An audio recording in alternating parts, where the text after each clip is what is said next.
A beam of electric light pierces the darkness over the calm waters of the Atlantic Ocean. The Titanic is quietly making its way through the waves, its passengers asleep, when suddenly a monstrous white shape is caught in the light beam. The fateful iceberg is about to rend the side of the legendary ship.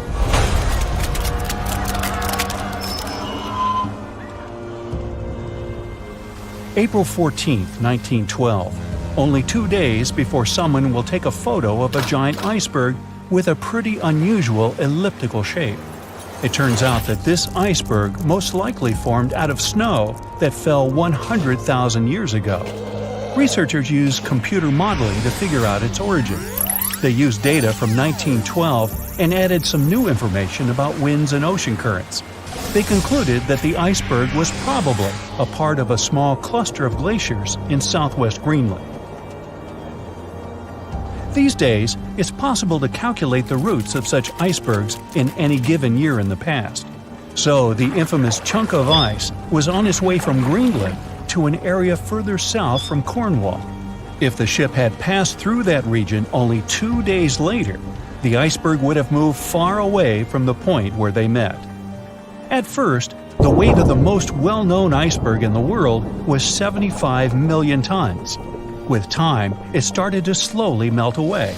And when it sank the Titanic, its weight was only 1.5 million tons. By the time of the collision, it had probably been melting for months, but it was still a true monster. When the Titanic sank, the iceberg was 400 feet long, and more than 100 feet of its surface was above the water. Some people believe it was a supermoon that caused the Titanic to sink. That night, there was a rare lunar event. It hadn't happened for 1,400 years. In normal conditions, the iceberg wouldn't have traveled so far south without melting and losing the largest part of its mass. But the supermoon could have been the reason for an unusually high tide that pulled the iceberg away from the glacier way faster than usual. There's a specific type of bacteria that slowly consumes the remains of the Titanic. Salt corrosion, ocean currents, freezing temperatures, plus this rust-eating microorganism might consume the entire wreckage. American actress Dorothy Gibson was aboard the Titanic. She survived, and when she arrived in New York, she started filming a movie called Saved from the Titanic almost right away. The movie was released only a month after the Titanic sank, and in the movie, she even wore the same shoes and clothes she had during the actual disaster. The movie was a big success at that time, but the only known copy was destroyed in a fire. 14 years before the Titanic sank, a novella called Futility had been published, and it seemed to have predicted the whole event. The plot centered around a fictional ship called the Titan that sank during its voyage. The Titan was almost the same size as Titanic, and they both went to the bottom in April. The reason was hitting an iceberg, too. Both the real and fictional ships were described as unsinkable, and both of them had the legally required number of lifeboats, which, as it turned out later, were nowhere near enough. We've seen it in the movie, but there were some real-life love stories happening on the Titanic, too. 13 couples even took a trip on the Titanic as part of their honeymoon. One of the couples owned Macy's department store in New York. Once it became clear the Titanic was rapidly sinking, the woman refused to go into a lifeboat without her husband. But he didn't want to join her while there were still women and children who he thought had to go first. Then his wife gave her coat to her maid. She insisted that the maid should get into the lifeboat, and she wanted her to be warm. As for the woman herself, she decided to stay with her husband till the end. Some people believe Titanic sank because of a mummy, not an iceberg. It all started around 1000 BCE with a mysterious woman who lived in Egypt, in the City of Thieves. People knew little about her, but they called her a priestess. Her mummy was put in a wooden sarcophagus and covered with a large lid with the image of her face and some mystical inscriptions. This place had been hidden until the first half of the 19th century, when a group of locals accidentally came across it. They disturbed her peace. No one knows how, but the mummy disappeared that day without a trace. A couple of decades later, a group of rich friends from England traveled to Egypt and found the empty mummy casket with the image of the priestess, whose dark eyes seemed to be looking into the void. They decided to buy it, but the buyer disappeared the same night before he even got the case. All members of the group had some accidents. The casket changed its location a couple of times until it, as some believe, ended up on the Titanic. It took more than 70 years for a robot submarine to find the ruins of this legendary ship. The wreck lies nearly 13,000 feet under the surface of the Atlantic Ocean, split into two halves. Why did the liner break apart? No one knows exactly. Some think it happened because of the water that got inside when the ship collided with the iceberg. The pressure was so powerful it separated two parts of the vessel, starting with the ship's bottom structure. Others say it was because of the hull rivets. They had a high concentration of slag or smelting residue, and that's something that can cause the metal to split apart. The ship generally had many flaws, starting with the design. The watertight bulkheads weren't completely sealed on top. This allowed the water to flow between the compartments and, in the end, sink the vessel. The iron of the ship's rivets and steel of the hull ended up ruined because of high sulfur content, cold temperatures, and high speeds. The steel shattered and the rivets popped out quite easily. Because of this, Titanic sank 24 times faster than it would have otherwise. If the ship had hit the iceberg head-on instead of ramming it with its side, it would have probably stayed afloat. How come the crew members didn't have binoculars? It would have surely helped them spot the iceberg on time and maybe even avoid the disaster. But the binoculars on the Titanic were locked in a storage cabinet. Only one crew member had the key, and he had been transferred off the ship right before it set sail. He later said he hadn't remembered to hand over the key.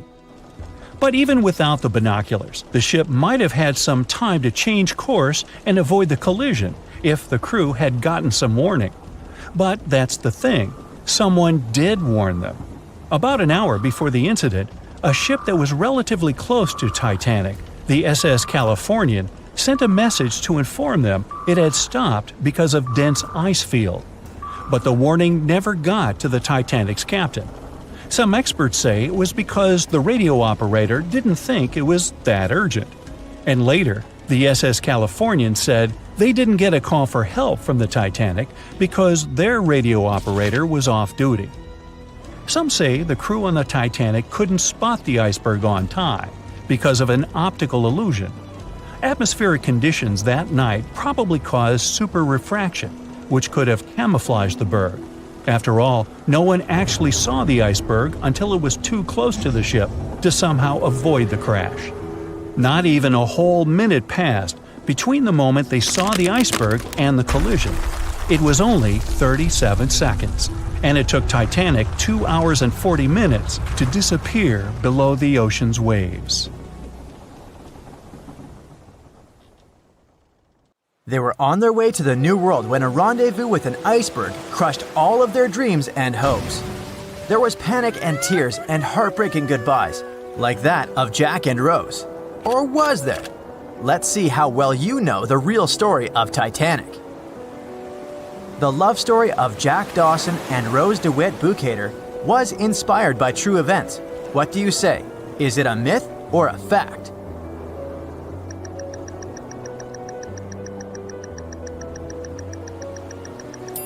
The most emotional Titanic love story was actually all made up by the screenwriter and director of the famous movie, James Cameron. Some passengers featured in the movie were real though, and by a mere coincidence, there was a J. Dawson on board. His name was Joseph, not Jack, and he worked as a coal trimmer. The most expensive object lost with the Titanic was a painting by Pablo Picasso. What's your take on this one?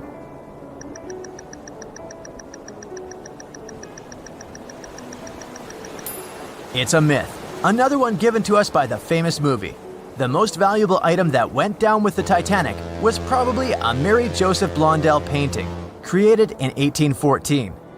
Some other valuable items were a violin that belonged to Wallace Hartley, the musician who insisted that they had to play till the very last moment.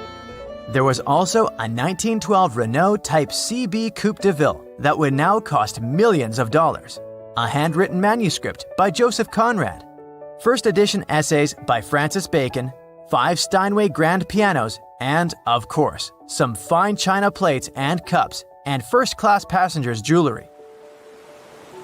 The Titanic was the largest and the most luxurious passenger ship of its time. Does it sound real to you?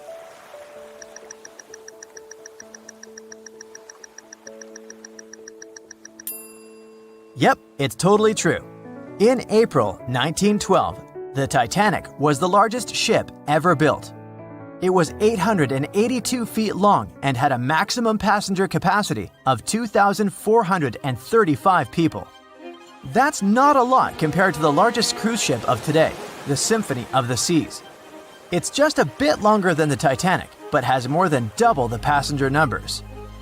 And yes, no other cruise liner has probably beaten the Titanic in terms of luxury to this day. It costs more than $200 million to build in today's money. The tickets were also quite expensive. Duh! First-class tickets ranged in price from $1,700 in today's money for a berth up to $50,000 for one of the 2 parlor suites. Second-class tickets were $700. Third-class passengers had to pay between $170 to $460. Most of the passengers of the unsinkable ship managed to survive. True or false?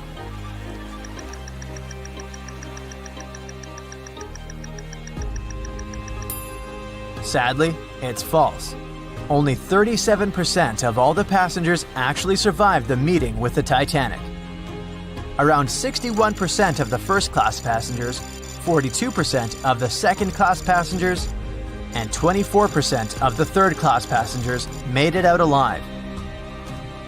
The Titanic was passing through the Bermuda Triangle when things went wrong, and that's probably why it sunk. What do you say? Myth or reality?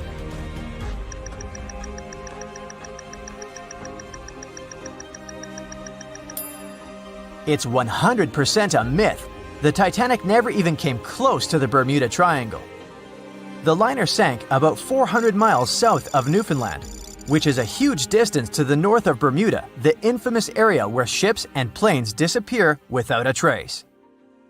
We might have the moon to blame for the sinking of the Titanic. True or false?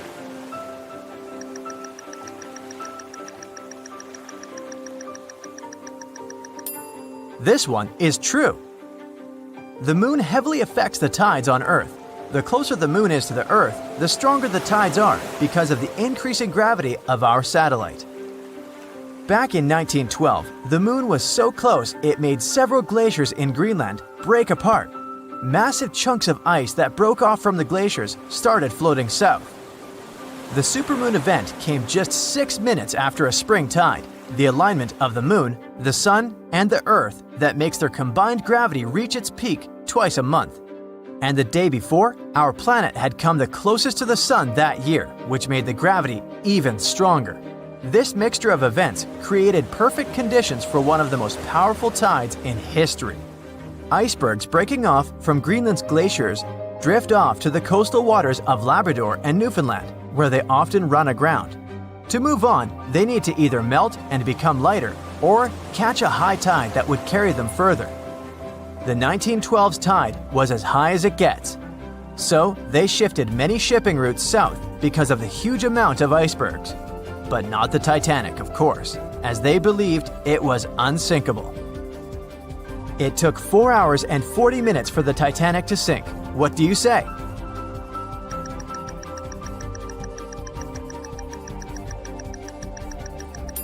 It's false, and if you're a Titanic expert, you definitely know it was actually 2 hours and 40 minutes.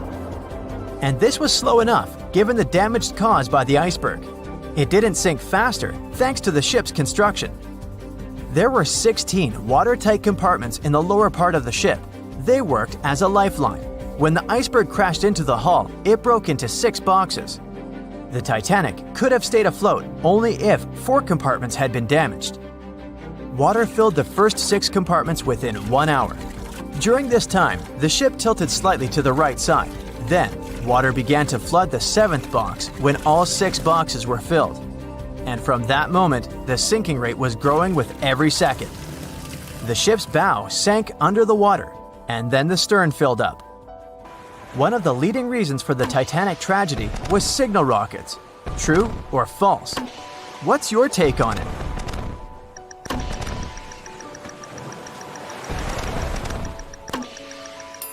This one is true. When any ship sinks, the crew members must release red flares. It's a signal to all nearby ships that someone is in trouble. But for an unknown reason, someone put white lights in the Titanic's rocket box.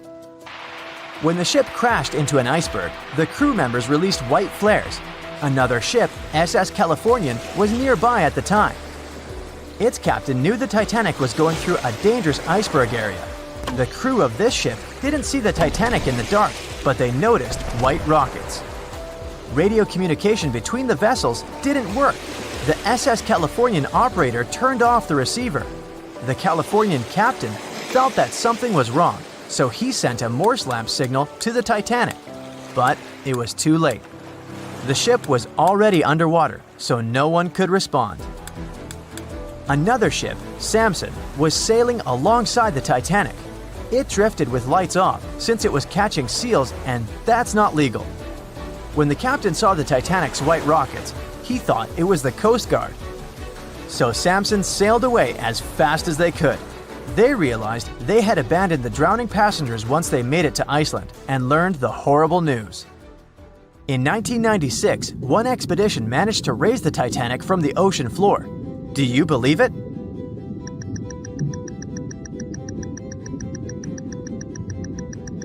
If you don't, you're right.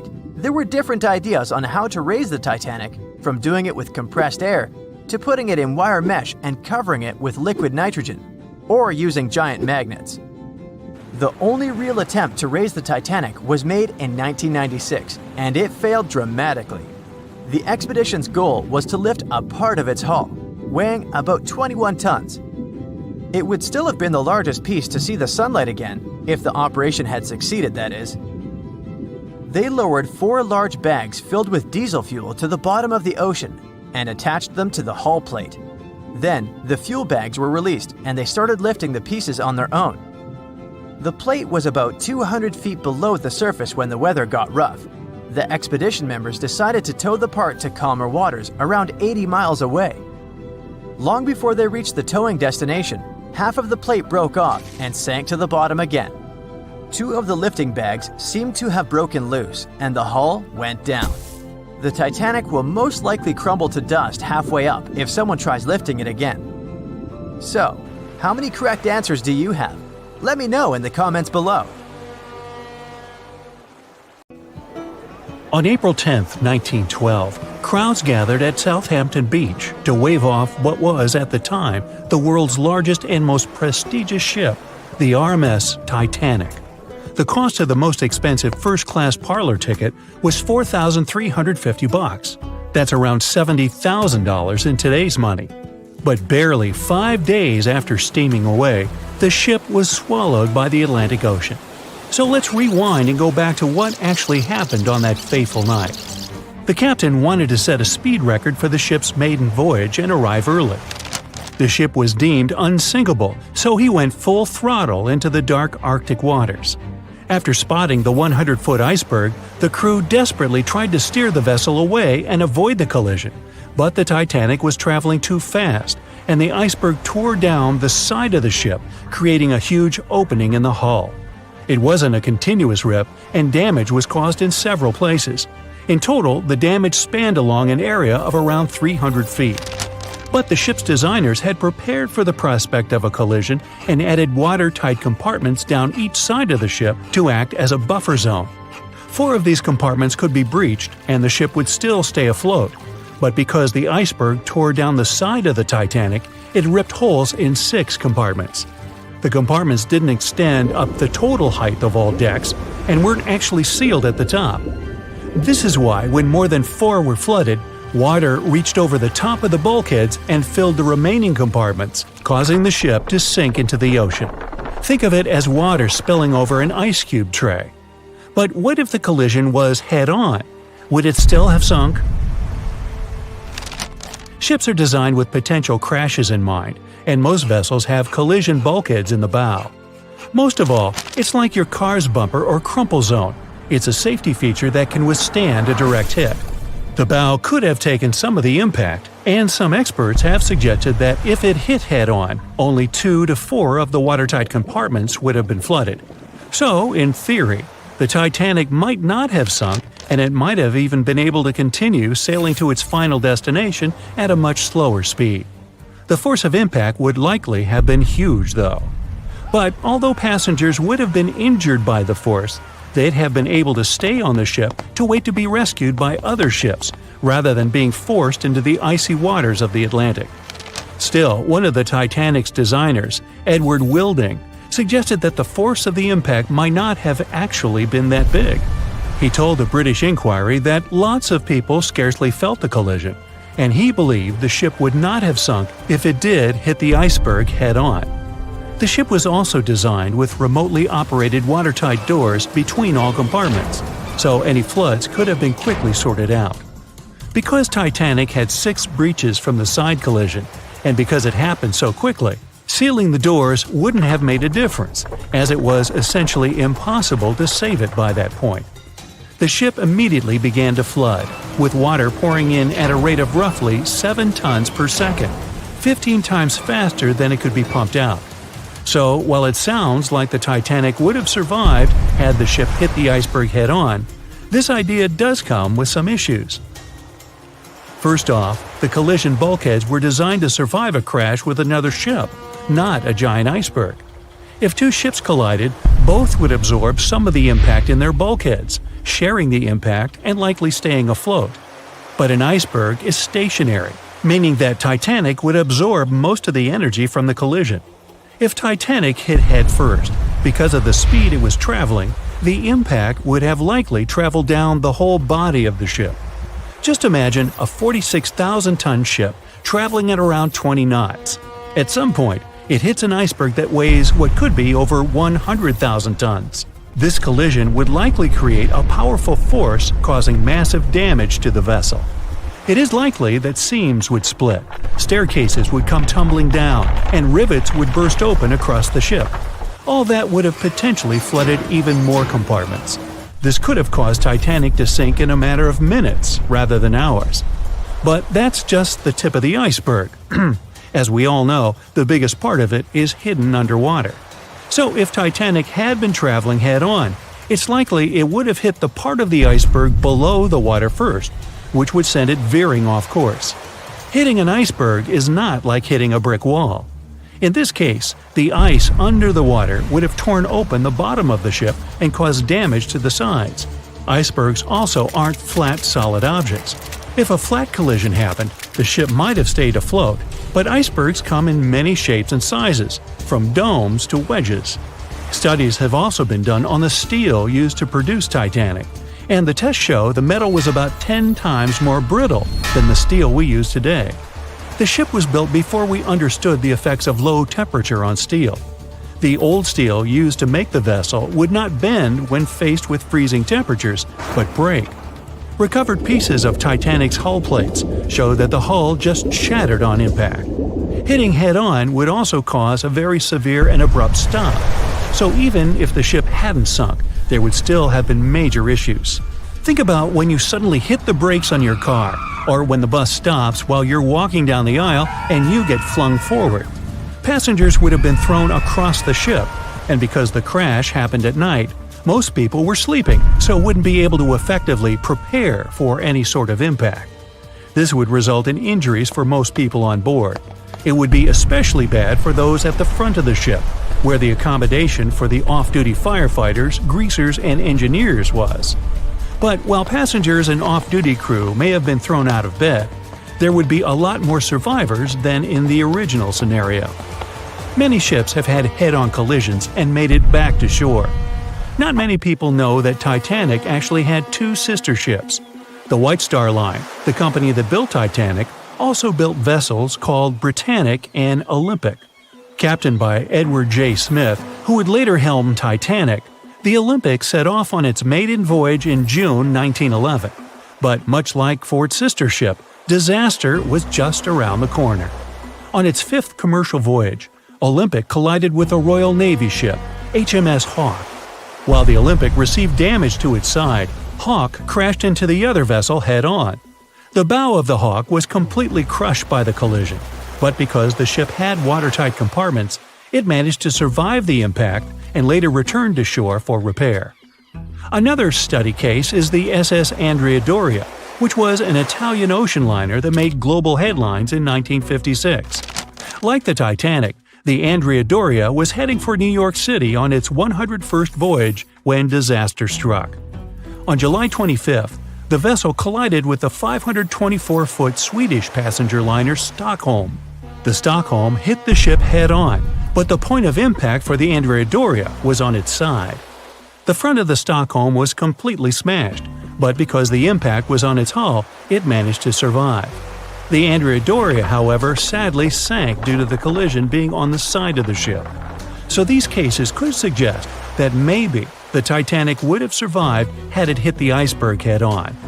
But we have to remember that the Titanic hit the thing full speed, whereas both the Olympic and the Andrea Doria were traveling slower.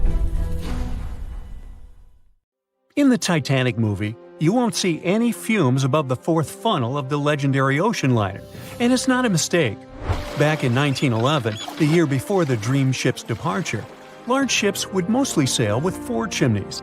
They needed those to draw heat and fumes from their massive boilers. The Titanic was a real engineering gem that only needed 3 chimneys to function. So the fourth was added for balance and more impressive looks. The White Star Line thought the public would have been disappointed to see only 3 pipes on the greatest ship of all time. The Titanic's sister ships, the Olympic and the Britannic, also had 1 fake funnel each for the same reason. The dummy chimney wasn't completely useless and served for ventilation. It took out the fumes from the machine spaces in the lower decks and from one of the first-class general rooms. 1 big ventilation funnel, instead of several small ones, helped to declutter the upper decks and left more open space for passengers to enjoy their strolls. When Titanic went down, the funnels, each weighing 60 tons, went down with the rest of the ship. They were made extra tall to make sure the passengers weren't covered in the soot being ejected. Their height and weight let them stay in the upright position. The forward funnel, followed by the others, fell only when the ship went for the final dive. Those chimneys were much lighter than the bow, so they spread among other debris. The light material they were made of flattened once it hit the bottom, and the iron-eating bacteria living deep down took care of it later. The bow of Titanic remained intact when it hit the seabed, but the stern was completely mangled. When the famous ocean liner hit that iceberg, things got really messy. It took the future movie star a whole 2 hours and 40 minutes to submerge completely. The collision let water flood 6 out of 16 watertight compartments. As the water gushed into the starboard side, the ship started to tilt down in the front and a bit to the right. By midnight, the damaged compartments were spilling water into others, and it was chaos because these compartments were only watertight horizontally. Soon enough, water started flooding through the anchor chain holes, and by 2 a.m., the bow was sinking, and the stern's propellers were lifted out of the water. The ship kept flooding until the moment the bow went underwater, and the stern shot up almost 45 degrees. The weight of those massive propellers stressed the ship's midsection. The steel just couldn't handle it and failed. Survivors described that moment as some loud noise, like breaking china or falling gear. That was the Titanic's upper structure giving in.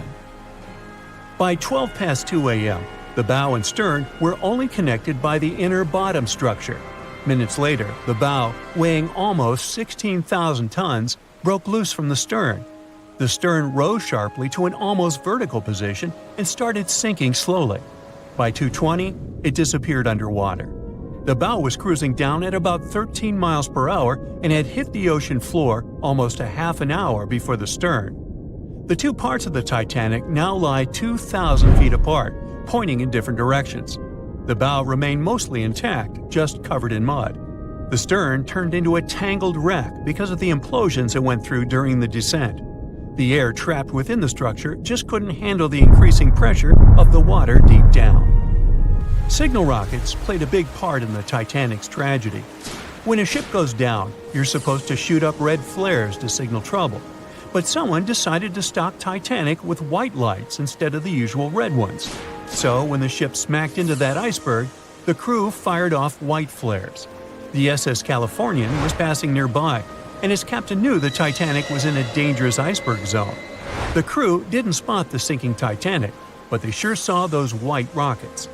The radio between the ships was useless because the Californian's operator switched it off. The captain had a gut feeling something was off, so he flashed a Morse code light signal at Titanic. But he received no reply because the Titanic had already gone underwater. There was another ship, Samson, sailing alongside the Titanic. It had plenty of illegally hunted frozen seal meat from Canadian waters abroad, so it was sailing with lights off to remain unnoticed. When they saw the Titanic's white rockets, they thought it was the Coast Guard and zoomed away. Samson didn't have a radio, so they couldn't find out about the ongoing disaster. The crew got the news about Titanic only when they got to the coast of Iceland the following month. There have been many theories to explain the Titanic tragedy, and one of the recent ones says that there was a fire involved. An Irish journalist went full detective for decades, digging into the mystery, and stumbled upon a game-changer. He came across a photo album that had been hiding from the public for a century after the tragedy. In the pictures, taken at the Harland and Wolff shipyard in Belfast, Northern Ireland, just over a week before the liner sailed, you can clearly see a massive 30-foot black spot on the ship's hull. Maloney researched the photos and eyewitness testimony from the time and claimed that a fire spontaneously broke out inside of one of Titanic's enormous coal bunkers. It was raging for a whole 3 weeks and messed with the metal, critically weakening a crucial segment of the ship's hull. Back then, most ships had just one hull, so it was the only skin the Titanic had. That's why the iceberg managed to punch a hole through the ship so easily. If it hadn't been for the fire, the Titanic might have shrugged off that iceberg collision. The company operating the liner knew about the fire, but they decided to conceal that fact. They didn't want any negative stories in the press as they faced some serious competition in transatlantic voyages. The Titanic was sold out, so they stocked up on coal and made it sail. The moon might have also played a role in the sinking. Our satellite heavily affects tides on the Earth. The closer it is to our planet, the stronger the tides are because of the increasing gravity of the moon. Back in 1912, the moon was so close it made several glaciers in Greenland break apart. Massive chunks of ice that broke off from the glaciers started floating south. The supermoon event came just 6 minutes after a spring tide. During new and full moons, the alignment of the moon, the Earth, and the Sun makes their combined gravity reach its peak. And the day before, our planet had come the closest to the Sun that year, which made the gravity even stronger. This mixture of events created perfect conditions for one of the most powerful tides in history. It created the perfect conditions for the icebergs breaking off from Greenland's glaciers to move freely. Opponents of this theory say that the difference in tidal force wasn't actually that big, and it couldn't have been the main cause of the sinking. The iceberg tore down the side of the ship, leaving a huge opening in the hull. It wasn't a continuous rip, and damage was caused in several places. Some experts believe the ship would have survived the iceberg if it had hit head-on. The Titanic had watertight compartments designed to prevent flooding in case of a collision. Only the first 3 or 4 of these compartments would have been flooded. This could have helped save a lot of lives. Supporters of this theory put the blame for the disaster on First Officer William Murdoch. Huge, fast-moving ships don't just turn in a matter of seconds like a speeding car. It takes minutes.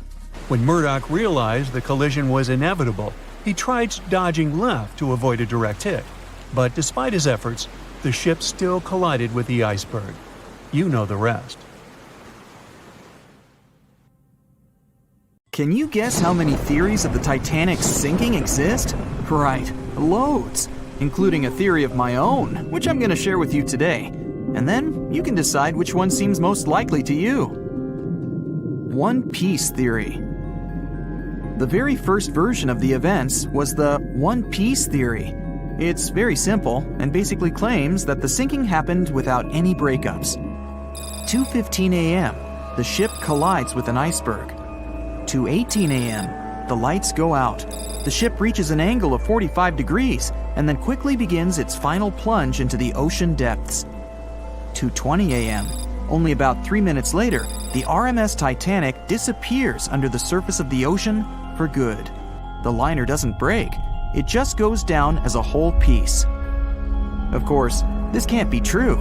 In April 1912, the Titanic was not only the largest ship in the world, but also the largest ship ever built.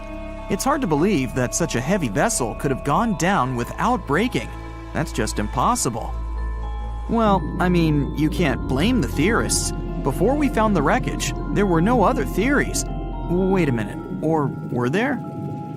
The day after the disaster, the survivors gave their interviews. They talked about what had happened, and some of them claimed that the ship had actually broken in two when it had been flooded.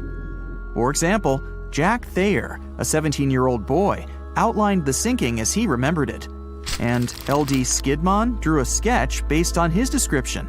The picture clearly showed the ship breaking in half. But no one believed Jack or other witnesses. There was no evidence, so their claims were received with a grain of salt. But in 1985, things changed. First breakup theory. That's when Robert Ballard found the wreckage of the Titanic in the depths of the ocean. When people saw the wreckage, it became clear that Jack and the other survivors had been right. The Titanic did indeed break in two when it sank. So it's time for a new theory. 2:15 a.m. The keel breaks, the starboard list eases, and the hull continues to bow and crumble. 2:17 a.m. The galley sections break off. The towers immediately drop under their own weight. The lights go out. The stern is pulled into the air. The bow breaks off and starts sinking. The aft is barely hanging on to the starboard side of the stern section superstructure. The stern section slowly lists over to port as it begins sinking again. It rises up one last time and pivots in a semicircle as it sinks. It all sounds pretty convincing, right? But people began to find plot holes in this theory. For example, the Titanic couldn't have held together until it reached such a high angle. The breakup would have had to begin much earlier. This only meant there was still a vast field for research and speculations. So people started to come up with their own possible scenarios. How about we look first at the ones no one likes? V-brake and Aaron 1912 V-brake. According to the first breakup theory, the Titanic reached a high angle, and the weight of its unsupported stern caused it to crack from the top down. But it's physically impossible. So, are there any other ideas? In 2006, Roger Long, a naval architect, decided to research a so-called V theory. 2:17 a.m. The breakup begins at a shallow angle, perhaps as little as 11 degrees. The upper structure fails and starts to crack. At this moment, only its double bottom is holding the Titanic together, but it starts to bend under the strain too, failing the ship. Water is pouring through the crack. It increases the weight in between the two sections, bending the Titanic the other way and pulling it into shape somewhat resemblant to the letter V. The upper decks get mangled and bent together. The bow heads for the bottom, and the stern is the last to sink. This theory has since been disproven many times, though. Roger Long believed it because the broken edges of the upper decks in the Titanic's bow section were all mangled and crushed. However, we have learned that it happened because of the so-called hydraulic downburst, the force of the water crashing into the deck as the Titanic hit the ocean floor. Another V-brake theory states that the bow had risen out of the water after the break. This theory was mainly peddled by one former Titanic enthusiast. But not only has this theory been proved to be physically impossible due to the bow's incredible mass, it was also inspired by incorrect information. Remember Jack Thayer? Well, it was based on his sketch and the words of a couple of passengers. But the truth is, none of them had ever seen the Titanic break down like this. Jack himself even stated in an interview that the sketch was completely out of context to what he had actually seen. It was drawn by a passenger on the Carpathia, the ship that received the Titanic's distress signal and came to its aid. It couldn't be used as evidence. Now that we know this, let's move on to the theories that most people believe in. James Cameron's banana peel theory. Who hasn't seen the legendary movie about the Titanic, right? It became the leader of the 70th Academy Awards ceremony in the number of nominations and awards, and deservedly so. But did you know that James Cameron had been interested in the Titanic for many years and studied the ship's history? His books and research are very detailed, and he even came up with his own version of the events. It's called the banana split theory, and this is actually what you could see in the movie. Here's how it goes. The Titanic reaches a 23-degree angle and fractures down to the keel. The double bottom acts as a hinge as the stern falls down. When the double bottom fails, the bow and the stern separate. The stern lists to port, standing vertically, and then begins to go underwater. This theory is the most scientifically accurate one, along with Roy Mengott's theory. Wait, who's Roy Mengott? Mengott theory. Roy Mengott was an engineer who came up with the most plausible theory for the time being. 2:17 a.m. The lights go out on the Titanic. At this moment, the ship is at an angle of 20 to 23 degrees. Suddenly, the vessel snaps in two just around the third funnel. It causes the stern to settle into the water. The keel fails first. The draft and lower hull are crushed and break apart. Water surges into the bow and stern of the ship through the huge cracks, causing the bow section to sink beneath the waves. The stern rises up to the angle of 70 to 90 degrees, and then it sinks too. This theory seems to make the most sense, but it's quite controversial. The survivors who saw the breakup stated that the stern had settled back with the bow completely missing. Mengott's theory, however, contradicts that statement, while James Cameron's scenario takes this into account. Are you thinking what I'm thinking? The truth must be somewhere in the middle. My version. Now, as promised, I'll provide you with my version of the events. Well, it's not really my theory, more like a combination of Roy Mengott's and James Cameron's ones. I believe that James Cameron was right about the breakup. 2:17 a.m. The ship is at a high angle. The lights go out. Then it snaps into two pieces. The bow starts sinking. The double bottom is still attached to the stern for a minute or so. Once the double bottom fails, the two parts separate and the bow goes down. Then, as Mengott said, the stern rises up at a high angle, and then it begins to sink vertically. It might have actually happened because the survivors stated that they had seen a clean break.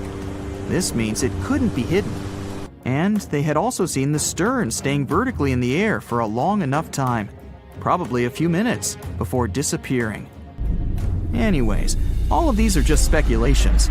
Regardless of how the Titanic broke apart and sank, it was a great tragedy. It's already been 110 years since the Titanic collided with an iceberg and sank. Did you know that in 2022, the Blue Star Line Company is completing the construction of an exact replica of the Titanic? Called the Titanic II liner, the ship will be sent sailing along the same route with 2,400 people on board. Let's hope that everything goes well for them. Meet Arthur John Priest. No, he isn't famous for being a painter or for discovering some long-lost treasure. He didn't invent some cool gadget or break any world records. No, Arthur John Priest is famous simply for being unsinkable. Proving one can be both lucky and unlucky at the same time, Priest was involved in and survived several mishaps at sea, including the fateful maiden voyage of the Titanic. Priest was not a rich man interested in sailing for pleasure. He was part of the working class, employed as a stoker or fireman, stuck for hours within the hot bowels of large steam-powered vessels. His job was dirty and difficult. He was responsible for keeping the furnaces lit, feeding them coal to ensure enough steam was produced for the engines to work. He had to be careful about not overheating the system or setting fire to the whole ship. The furnaces had to be carefully watched and constantly fed. He breathed it all in a while, working and fighting with the sweat and the dirt. He would often work shirtless because of the heat and was always covered in black coal dust. And when he finally had a break, his shared living quarters were nearby in the same part of the ship. He must have been good at his job, though, because he had no trouble finding work. But wherever he went, bad luck seemed to follow. The first incident was a mild one. As a young man, Priest worked on the RMS Asturias. The passenger liner first set sail in 1907, traveling between Southampton in the UK to Buenos Aires in Argentina. At some point during its maiden voyage, the ship suffered a small collision. The damage was bad enough that the ship returned for repairs. Thankfully, there were no reports of any serious injuries. Priest, unfazed, simply went to work on another ship, but his bad luck lingered on the Asturias. In 1914, the Asturias became a hospital ship, helping care for sick men and women around Europe while bringing them home to England. But in March 1917, at just around midnight, the ship was struck by a foreign object. Its hull was breached and the engine room flooded. The captain ordered everyone to abandon the ship, sending crew, patients, and health staff scrambling for the lifeboats. The vessel was still moving, powering through the water because the main controls, located within the flooded engine room, could not be turned off. The captain refused to leave the ship while people were still trying to escape. He was able to aim the Asturias towards Bolt Head, where it finally hit land and couldn't sink. The remaining lifeboats were lowered and the final survivors made it to safety. When they studied the damage on the ship later, the Asturias was declared a total write-off. It might be hard to pin this particular disaster on Priest. After all, he wasn't even on the ship at the time. But it seemed that many of the ships on which he served were destined for trouble.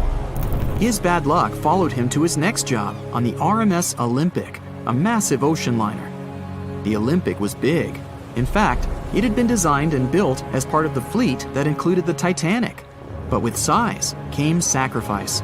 The Olympic was great at moving in one direction, but very difficult to handle when it needed to turn. It was September 1911. The Olympic was trying to alter its course. The Hawk, a smaller ship sailing nearby, didn't give the larger vessel enough room to maneuver, and the two slammed into each other. Because the Hawk was engineered to deal with potential confrontations when out at sea, its reinforced bow tore through the Olympic. Two large gashes appeared on the ocean liner's side. The propeller shaft was badly twisted, and worse, the ship began to take on water. Somehow, the Olympic made it to shore without sinking, and nobody was seriously hurt. Priest had no idea that this was just a small taste of what his future held for him. He next found employment on a brand new ship, a better ship, an unsinkable marvel that was said to be the biggest vessel to have ever been built. Yes, he was going to work on the Titanic. And what a job! It took 29 boilers, requiring 850 tons of coal a day to produce enough steam to power the Titanic. Priest was just one of 150 stokers toiling away in the ship's underbelly, keeping those fires burning day and night. He made around $30 a month. But on April 14, 1912, he would find himself flung from a world of extreme heat to one of blistering cold. At approximately 11:35 p.m., the crew spotted an iceberg. The Titanic tried to avoid it, but the alarm had been sounded too late. 5 minutes later, the two collided. The iceberg tore through the hull, and the once watertight compartments inside were badly ruptured. As the cold Atlantic water flooded in, the ship began to sink. Distress signals were sent, but the closest ship, the Carpathia, was over 3 hours away. In the dark of night and stuck in the middle of nowhere, the crew and passengers panicked. Those who could scrambled for the lifeboats. Others jumped into the icy waters. In total, only 706 survived that terrible night. Priest, at the time of the collision, was down in the ship's lower quarters. He was on break, relaxing from a hard day of work. And as the ship went down, so did his chances of survival. He and his fellow workers were in the most dangerous position on the ship. They had to make their way through a maze of corridors and gangways, some of which were flooded, in a mad dash to the deck. And then they faced the frigid water, jumping in and desperately swimming to safety. The ocean was so cold that Priest even suffered frostbite before finding his way onto a lifeboat. He was one of only 44 stokers to survive that night. After an experience like that, most of us would never set foot on a boat again. But Priest had to work. His next job also ended in disaster. He was offered employment on the HMS Alcantara. It went down in 1916, and Priest was again one of the few to make it to safety. He was badly wounded in the process. But he kept pressing his luck, and his next job as a stoker may have felt eerily familiar. He would be working on a ship built by the same people behind both the Olympic and the Titanic. And this ship, named the Britannic, was the biggest of the three. It was also believed to be a superior vessel, fitted with new safety features after the Titanic sank. For example, it had 48 open lifeboats, 46 of which were the largest ever used on a ship before. 2 of these were even motorized and equipped with special communication devices. The good news? The Britannic survived its first trip without incident. It was already doing better than the Titanic ever did. However, on November 21st, 1916, the Britannic was shaken by a loud explosion while traveling through the key channel in the Aegean Sea. The hull was damaged, and some of the compartments began to fill with water. But, unlike the Titanic, the Britannic had been designed for just such an emergency. It had been fitted with 5 watertight bulkheads. Intact, these would help keep the ship safe and floating for a much longer period of time. But there was one issue. Portholes along the lower decks had foolishly been left open. As the ship tilted, the portholes let in water, which flooded the Britannic and hastened its descent into the sea. This effectively made those watertight bulkheads useless. The ship was going down fast, much faster, in fact, than the Titanic had sunk. 35 of the lifeboats were successfully launched, saving most on board. Of the 1,066 passengers and crew, 1,036 survived. Priest, his luck intact, was one of them. And yet, he still wasn't done with a life at sea. He accepted a position as a stoker on the Donegal. It was a smaller passenger ferry that had been converted for use as a hospital boat. In April 1917, it was struck by a foreign object while fleeing an unsafe situation, and though he suffered from a head injury, Priest was again one of the survivors. It took experiencing 2 collisions and 4 sinkings before Priest was finally ready to retire. In fact, he reportedly said he only gave it up because no one wanted to sail with him. Can you blame them? He would live out the rest of his life on dry land in Southampton, England, with his wife Annie and their 3 sons. But Arthur John Priest would always be remembered as the unsinkable stoker. Staying in the water that's 70 degrees Fahrenheit for a long time definitely won't do your health any good. A water temperature of 50 degrees Fahrenheit is a nightmare. It feels much colder than the air of the same temperature. The passengers of the Titanic were in 28 degrees Fahrenheit water. Can you imagine how cold it was? Even the iceberg that the Titanic met was warmer. The water didn't freeze because of the high salt content. But what if the temperature had been higher? What if the Titanic had sunk in warm water, say 120 degrees Fahrenheit? Theoretically, this could have happened had the waters of the North Atlantic met a warm undercurrent from the southern part of the ocean on disaster day. But this heat wouldn't have been enough. The ocean area is too vast, and the temperature is too low at night. The warm undercurrent alone wouldn't have made a difference for people who were overboard. But if the Titanic had sunk in another place at one particular moment, perhaps then all people could have been saved, thanks to an incredible natural phenomenon. Now, on board everybody, our voyage to a parallel universe begins. It's a moonless night on April 14th through 15th. The Titanic crashes into an iceberg. Icy water floods the lower decks. The captain sends a distress signal. The nearest rescue ship, Carpathia, is 58 miles away from the sinking Titanic. At maximum speed, Carpathia will get there in 4 hours. That's quite long, even in warm tropical waters, since your body loses heat anyway. The Titanic begins to sink. The crew downs lifeboats. Some of the passengers jump overboard. The ship is going under the water. There are no boats left, so you jump along with other passengers. It feels as if you got inside a huge iceberg. The water is so cold that it's hard for you to move. You can't even scream because there's no air in your lungs. But at this moment, you feel a pleasant warmth coming from the depths. The heat rises above your knees and waist, then reaches your neck. Finally, you regain control of your muscles and can breathe deeply. You notice that all the other passengers feel the same warmth. The water becomes a little hot. It makes you happy. But in a moment, horror replaces your delight. The ocean begins to foam. And not because of the high temperature, but because something is rising from the ocean floor. You hear a heavy, low sound coming from the depths. It's not a sinking Titanic, but something bigger. You can see a huge iceberg nearby. It's melting, and a huge chunk is breaking off from it. 1,000,000 bubbles appear on the surface. Then you feel something hit you in the leg. Thousands of strange lightweight rocks are rising from below. There are also massive plates among them. People use them as lifeboats. You climb on one of those rocks and look at the ship.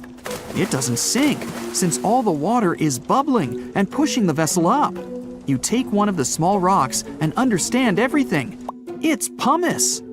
An underwater volcano has woken up right under the ship. Thousands of tons of volcanic rock are floating to the surface. When it erupts, its magma shakes the entire space, heats the water, and destroys the seabed. But it doesn't result in anything destructive on the surface. The enormous pressure of hundreds of millions of gallons of water suppresses the volcano's power. Molten rocks of the Earth's crust are pressed against the seabed, and pumice rises to the surface. And here's why it happens. The upper part of Earth consists of many solid parts, tectonic plates. These plates collide with each other and divide. And when one part separates from another, the magma immediately comes up. So, all volcanoes are these unstable fault sites. If the Titanic had sailed over one of these areas during an eruption, many passengers would have been saved. Back in the parallel universe, you notice the Titanic starts sinking again. The water is no longer bubbling. The volcano has gone out. In a matter of seconds, the ocean turns icy again. Fortunately, you have your pumice lifeboat. This is enough to wait for rescuers. But let's imagine a situation with no underwater volcano and an iceberg. A situation when the water was warm from the very beginning. One of the engines in the motor compartment of the ship breaks down. Several pipes burst because of increased pressure, and now there's a crack in the ship's body. Water is filling the lower decks. The ship is sinking. People evacuate on lifeboats. There's less panic since the night is warm and no one is freezing. Each passenger gets a life jacket. The ship is breaking. You understand that you have to jump. The Titanic goes underwater. Many passengers fall overboard in horror. They dive into the dark ocean and immediately come to the surface. Panic and complete chaos take over. The ship disappears in the dark, and finally, it's all silent. A few minutes pass, and you notice there's no panic at all. The water is warm. Almost all passengers have life jackets. Someone is floating on the wooden ship wreckage. After a couple of hours, the water no longer seems so comfortable. The ocean takes away your body heat. To keep warm, passengers swim closer to each other in a tight circle. Yeah, now it's quite possible to wait for another couple of hours till the rescuers come. People on lifeboats sail closer and take those who freeze on board. Passengers take turns, 20 minutes in the water, then 20 minutes in boats. It's essential not to take your clothes off. Even a wet outfit helps keep your body warm for longer. And when it seems that everyone is saved, somebody screams. A girl in a boat looks scared.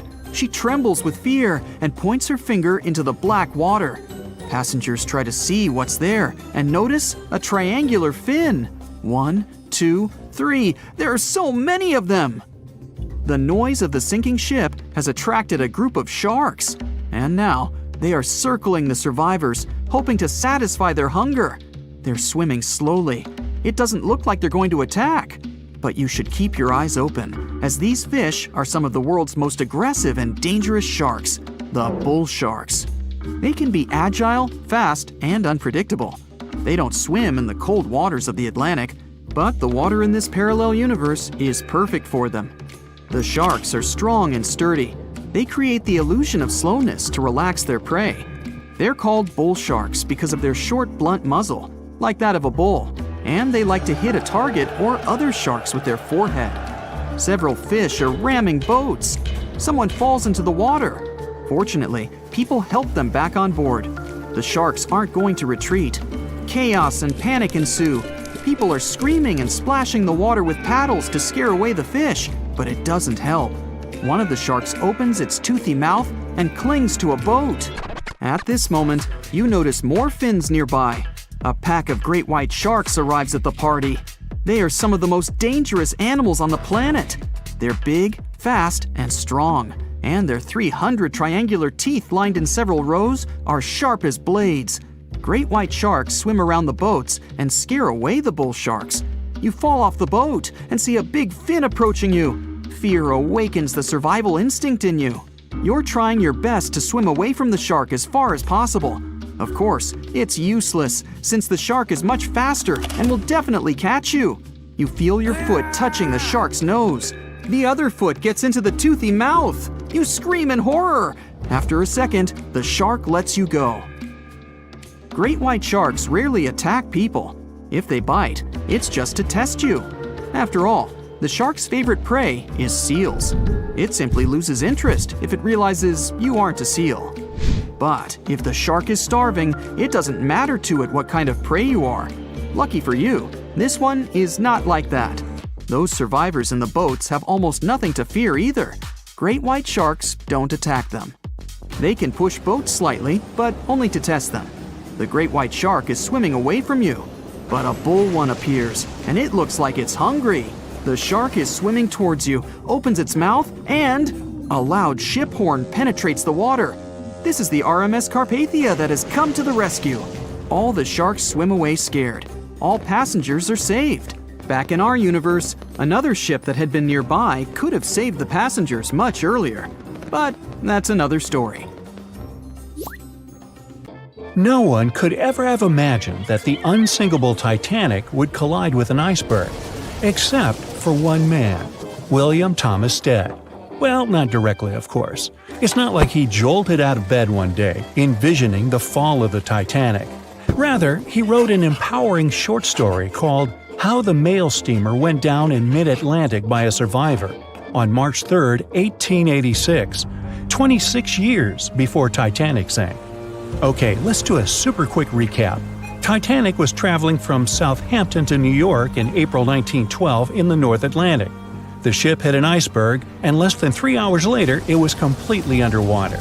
Out of 2,208 people on board, just 706 survived due to the limited number of lifeboats and icy cold water. Another passenger ship, Carpathia, heard the distress call, picked up the survivors, and brought them safely to New York. The short story William Stead wrote was about Thomas, a British sailor, who got on a passenger liner bound for the U.S. At one point, the protagonist realized there weren't enough lifeboats for everyone on board the ship in case something happened. A couple of days later, heavy fog covered everything in sight. Luck was not on the liner's side, and it collided with a stray ship, just like Titanic struck an iceberg. Only 200 out of the 916 people made it safely to the U.S. The main character managed to survive by jumping into the water and climbing into one of the lifeboats. Now, you'd think that the story riled up everyone in the industry to add extra lifeboats on ships. But sadly, it received very little attention when it was published. Even more tragically, William Thomas Stead was on Titanic when it sank, and he didn't make it. The survivors who knew Stead mentioned that he had always been cheerful and had loved to chat during meals. He complimented the ship's design and how sturdy it was. Witnesses also talked about how he had been helpful when the ship had been sinking, having given his life jacket to someone else. He was a journalist by profession and was on his way to New York for a ceremony. One of his most important contributions to modern journalism was the use of illustrations in every newspaper article. He also introduced newspaper interviews, and they're still used to this day along with illustrations. But this story wasn't the only published work that predicted the disaster. Morgan Robertson was an author and former ship captain who wrote short stories and novels. His most notable novella is The Wreck of the Titan. It's also known as Futility. The book was written in 1898, 14 years before Titanic. It was a fictional story about the Titan, an ocean liner similar to Titanic, which was crossing the North Atlantic. It's also a coincidence that Titan was just as fast as Titanic and shared many other similarities, like size and design.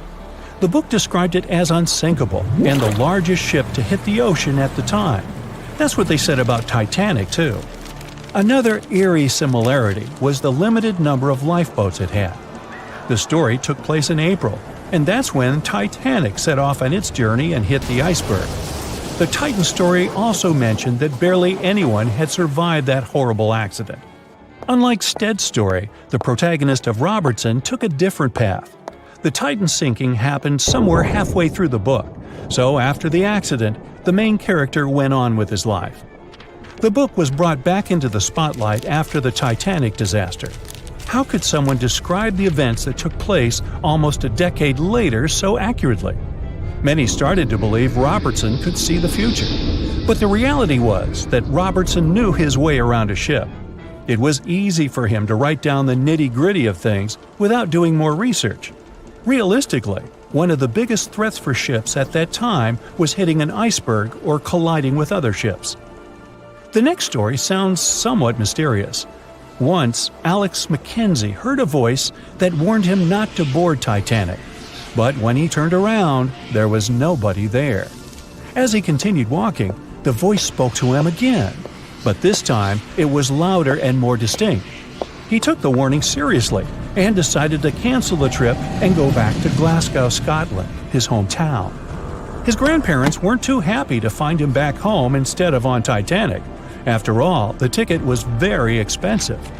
That disappointment very soon disappeared when they heard that the ship had struck an iceberg. John Coffey was a member of the crew of Titanic, but he decided to ditch the ride when the ship stopped at his hometown in Queenstown, Ireland. His inner voice told him to get off the liner, and he did. He was only 23 at the time, and for someone his age, it could be a major career boost and an opportunity to grow. Despite the horrible tragedy, the guy signed to work with the RMS Mauritania just months after the Titanic sinking. Talk about commitment. Some added info was revealed about what may have contributed to the fall of Titanic. The constructors insisted that the ship was unsinkable, but many people later theorized that the vessel's steel plates had been too frail for the freezing Atlantic water. It may have caused the rivets to pop, allowing ocean water to seep inside. Another theory is that there may have been a fire in the hull of the Titanic that had been raging for 3 weeks before the voyage. The fire softened the steel, allowing the iceberg to cut through it like a hot knife through butter. Some pictures before the ship set off on its journey show black marks on the hull, which could have been caused by fire. Either way, the iceberg would have caused significant damage in any case, no matter if there was a fire or not. Some people also blame those who designed the Titanic. The ship was built with large joints at the bottom, which probably snapped easily during the collision. Of course, these are all theories, but we know for a fact that the iceberg was the main character of this drama, and that the works of Stead and Robertson should have been taken seriously. Either way, this should be a lesson for the future, helping to prevent similar tragic accidents. By the way, ocean liners and passenger ships wouldn't exist if it hadn't been for Thomas Newcomen. In 1712, he invented a steam engine that was so strong it could produce enough energy to power a ship. And a century later, in 1819, the first steamship traveled across the Atlantic Ocean to Liverpool, UK. It only took the vessel 29 days to cross the ocean. The passenger ship industry boomed in the early 1900s when it became easier for people to move to America or go on holidays.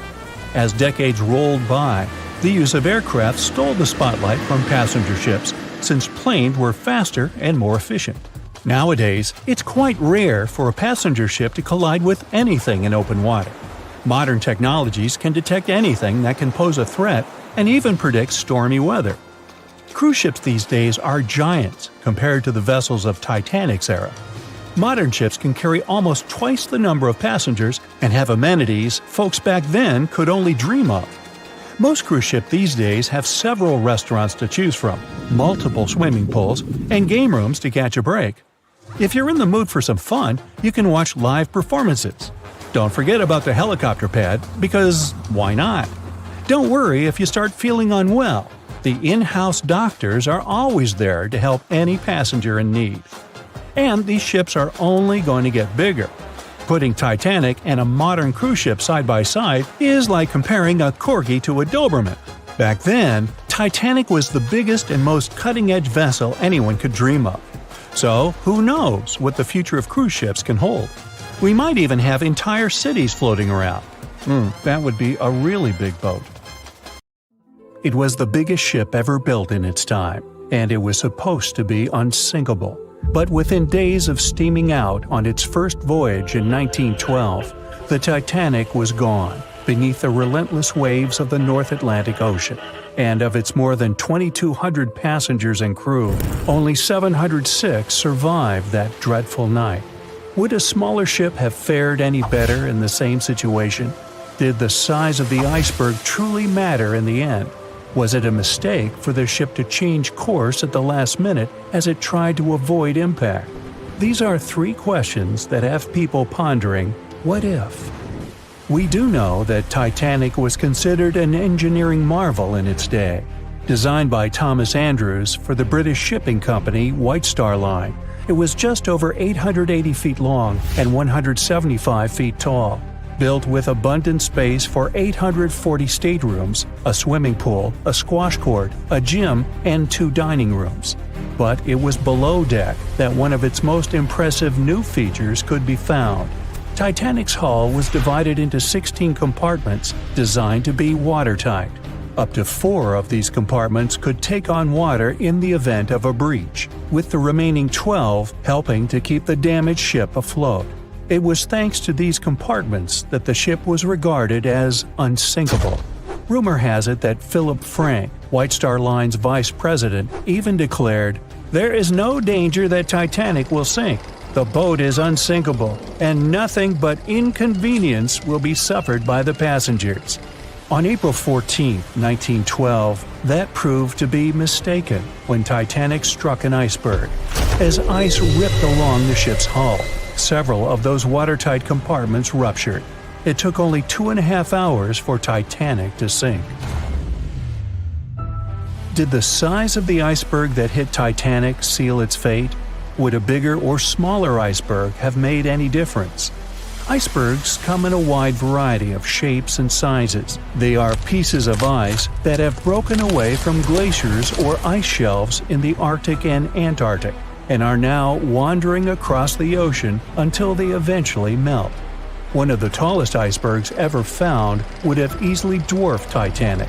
Discovered in 1957, it was 550 feet high. That's close to the height of the Washington Monument. Imagine ramming into something that big. Smaller icebergs, though, can turn out just as dangerous. Some are the size of houses and called bergy bits. Others, closer to the size of a car, are called growlers. These can be much harder for ships and boats to locate, making them more difficult to avoid. And though smaller, they can produce a lot of damage when hit. It's also critical to recall that icebergs are always bigger than they seem, with the majority of their mass lurking below the ocean surface. In fact, over 80% of an iceberg's volume is underwater. Most of its sharp, jagged edges cannot be seen.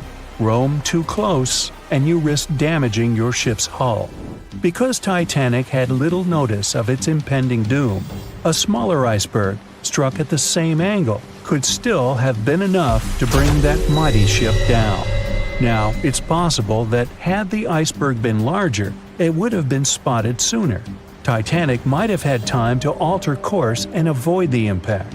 But missing that one iceberg would not have guaranteed Titanic's safety. It was traveling in a dangerous stretch of the Atlantic called Iceberg Alley. It's located 250 miles east and southeast of Newfoundland, Canada. Behind one iceberg, there could be another, and another after that.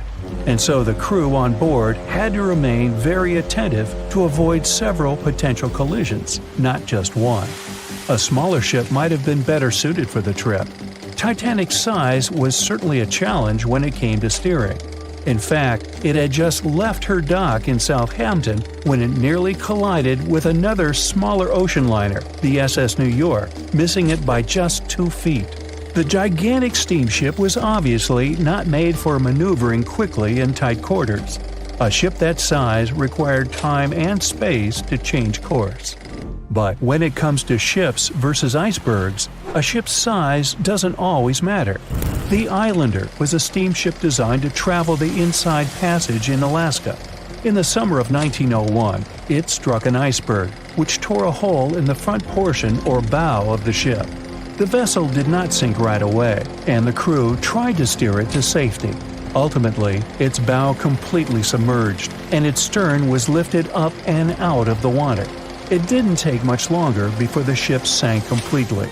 Of the 168 passengers and crew members, 128 survived, and $3 million in gold was lost. Islander had a 240-foot hull, making it almost a quarter of the size of Titanic, and that smaller size didn't seem to be much help in preventing a collision with an iceberg. And then there was the Hans Hedtoft in 1959. Also known as the Little Titanic or the Danish Titanic, it was referred to as the safest ship afloat.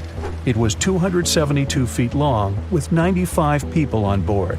Much like the real Titanic, the Hans Hedtoft was specifically engineered to handle most of what the sea could throw its way. Along with its double steel bottom, it also had an armored bow and 7 watertight compartments. How could such a ship sink? But it could, and it did. It was on its first voyage, returning to Copenhagen, when it ran into trouble. On January 30th, it hit an iceberg. An SOS was sent, but when the Johannes Cross arrived to help, the Hans Hedtoft was nowhere to be found. The only evidence of the ship's existence was a lifebelt that was washed ashore in Iceland 9 months later. Again, the ship's smaller size didn't work in its favor. A smaller size of Titanic wouldn't have guaranteed a safe voyage in 1912. The final what-if concerns the last-minute choice when the iceberg was spotted and the alarm sounded. First, Titanic could attempt a complete stop, but this wasn't an option as the ship needed a half a mile to come to a halt, and the iceberg was a mere 900 feet away.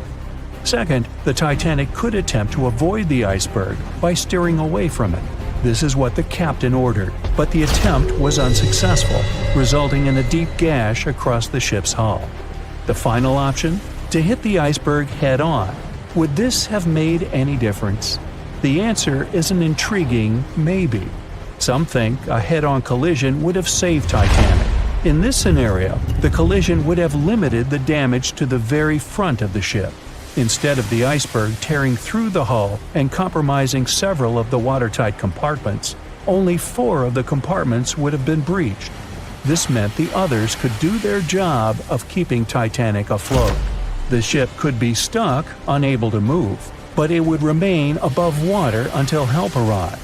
This would provide a ship like Carpathia enough time to reach the scene of the accident and bring the people on board to safety. One of the Titanic's designers, Edward Wilding, made a similar claim during an inquiry into the sinking. He argued that most people would have survived a head-on crash, and that Titanic itself would not have sunk. Others disagree, though. First, the special bulkheads on Titanic were designed specifically to protect the ship against collisions with other vessels, not with icebergs. These compartments would crumple upon impact, absorbing some of the force while the other ship absorbed the rest. Though the damage would still be extensive, the remaining bulkheads would keep the ship afloat. But an iceberg does not have the same flex in a collision as you would experience with another ship. Most of the force would be absorbed by Titanic, resulting in greater damage to the ship. Even worse, the impact would be carried through the full length of the ship. Rivets would burst, seams would tear, the compartments would quickly flood, and the ship would sink even faster, resulting in fewer survivors. In any case, as with most what-ifs, we'll never really know the answer. As tragic as Titanic's first and last voyage was, it did result in changes that helped make venturing out to sea much safer. Findings from hearings on the disaster led to the creation of the International Ice Patrol, or ICC, in 1914, an organization that tracks icebergs in the Atlantic and Arctic Oceans to ensure vessels in the area can avoid them. In the US and Britain, ships were obligated to carry enough lifeboats to accommodate every person aboard. Regular lifeboat drills were made mandatory. And finally, the bulkheads on ships were made higher to keep water out, and bottoms were stretched to create double hulls, helping make the compartments truly waterproof. There's no denying that Titanic was a terrible tragedy, but the lessons learned from that night to remember has helped prevent many more. April 14, 1912. The dark night was filled with horrible sounds of a giant metal vessel breaking into two. The largest ship of that time collided with an iceberg that was on its way. The Titanic, one of the biggest stories of the 20th century that people still talk about. The starboard side of the giant vessel brushed up against the iceberg. It was 11:40 p.m. when things started going wrong. This iceberg caused enough damage for at least 5 watertight compartments in the hull to start filling with water. The crew immediately began a brief investigation to see if they could do anything and fix things. They had no one to rely on, all alone in the darkness of the cold night, far away from the land. The North Atlantic Ocean, around 400 miles south of Newfoundland, Canada. They needed time to figure out how to bring people to safety. They had some time, true, but not enough. If you watched the movie, you know the ship didn't plunge immediately after the icy doom had happened. The whole process lasted a good 2 hours and 40 minutes. But the situation was hard. There were 2,200 people to take care of, including crew and passengers, and things happening on the ship were chaotic. The chief designer, Thomas Andrews, soon realized they wouldn't be able to stay afloat. By midnight, the entire crew had begun preparing the lifeboats for launch. They had 20 boats with space for only 1,178 people, which was just a bit more than 50% of the people on board. The order was to get women and children to safety first. Crewmen were there to row and guide the boats. The scene over the next 2 hours gradually started escalating. The crew members had a task to wake up passengers and warn them something bad was happening. They wanted to place them into a fleet of lifeboats as soon as possible. At 12:15 a.m., some crew members sent out a distress signal. A steamship called Frankfurt was among the first ones that received the message and responded, but they were about 170 nautical miles away. Some other ships also got the message and offered their assistance, but sadly, they were too far away as well. At 12:20 a.m., the Cunard liner Carpathia got a distress signal from the Titanic and changed its course right away. They were 58 miles away at the time, and it would take them more than 3 hours to get there. 20 minutes later, the crew was lowering the first lifeboat. It was carrying only 27 passengers, although it had room for 65. Many of the lifeboats that were launched first were well below capacity. Crew members were worried, thinking the Davids wouldn't be able to hold a fully loaded lifeboat. And in the beginning, many passengers were just too afraid to leave the ship. They still thought Titanic was unsinkable and couldn't imagine the scenario that was going to happen 1 to 2 hours later. The crew was firing the first of 8 distress rockets. Unsuccessful. No one was close enough to help. By 1:20 a.m., they lowered 10 lifeboats. Number 8 had only 28 people in it. One of the passengers on the number 10 was 9-week-old Melvina Dean. She would later become the last survivor who lived until 2009 and turned 97. It was 2 a.m. already. 3 of the collapsible boats were the only lifeboats that remained on the ship. The bow of the vessel had sunk low and had tipped far under the surface. People around it could now clearly see stern propellers above the water. Crew members were lowering collapsible lifeboat D from the roof of the officers' quarters with over 20 passengers in it. As the ship's bow went under, the water was washing collapsible A from the deck. Those 20 people were struggling because their boat was partly filled with water. As crew members were trying to release collapsible B, it fell. Before they righted it, the water swept it off the ship. 30 passengers still managed to find safety on the overturned lifeboat. At 2:17 a.m., the ship's wireless operator decided to transmit one last distress call. A minute later, the light on the ship finally went out. Titanic and all left on board plunged into darkness. The bow continued to sink, and the stern was rising higher above the surface, which placed great strain on the midsection. Horrible sounds were filling the night. Titanic, this massive, legendary ship so many people placed their hopes in and were excited about, broke into 2 between the 3rd and 4th funnels. Reports would speculate it took about 6 minutes for the bow section to reach the ocean bottom. The stern settled back in the water before it rose again into a vertical position. It remained in this situation until it finally disappeared into the ocean. At 2:20 a.m., the stern apparently retained air inside and water pressure crushed it as it went down. The stern landed about 2,000 feet away from the bow. People consider the Titanic the fastest ship in the world. They thought it was unsinkable because 4 of its compartments could be flooded and that still wouldn't cause a critical loss of buoyancy. Its life was problematic since its beginning. While the ship was leaving port, it moved within a couple of feet of the steamer New York. It managed to safely pass by, which was a huge relief for all those worried passengers massed on the ship's decks. Titanic sailed off on the 10th of April. Its first journey was across the highly competitive Atlantic route. On the launch day, the Titanic became the biggest movable object in the history of humankind, 882 feet long, 92 feet wide. Not that big if you compare it with today's ships. The biggest cruise ship in the world today is Royal Caribbean's Symphony of the Seas, which is roughly 5 times the size of Titanic. If you put that ship in a vertical position, it would be nearly as tall as the Empire State Building, which is 1,250 feet without antennas.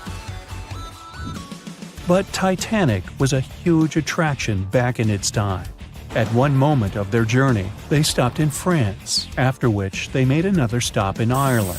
Once the final passengers boarded, the massive ship set out at full speed for their final destination, New York City. 4 days after the beginning of its journey, Titanic failed to divert its course from a huge iceberg, the story we all know about. Only 700 people survived, and most of them were women and children.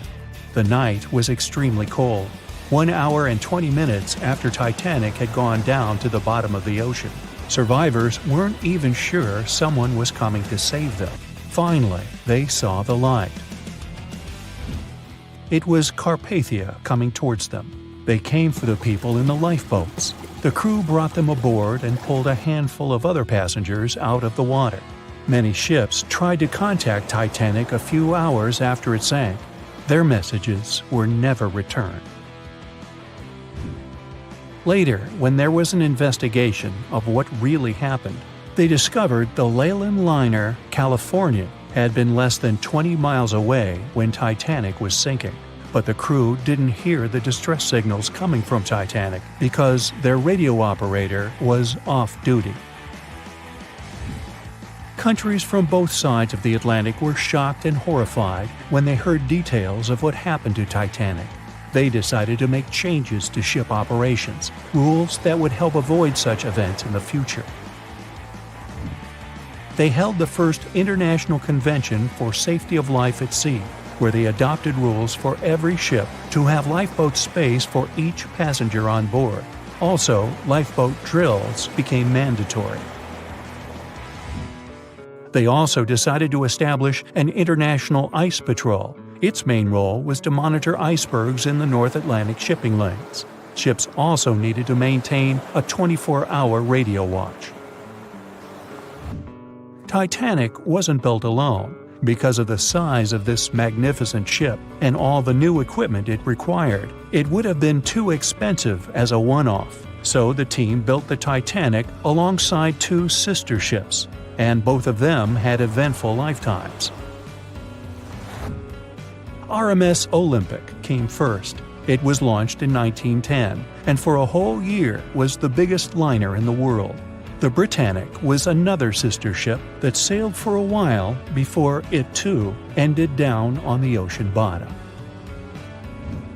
But only Titanic became a legend and one of the most fascinating stories of modern history.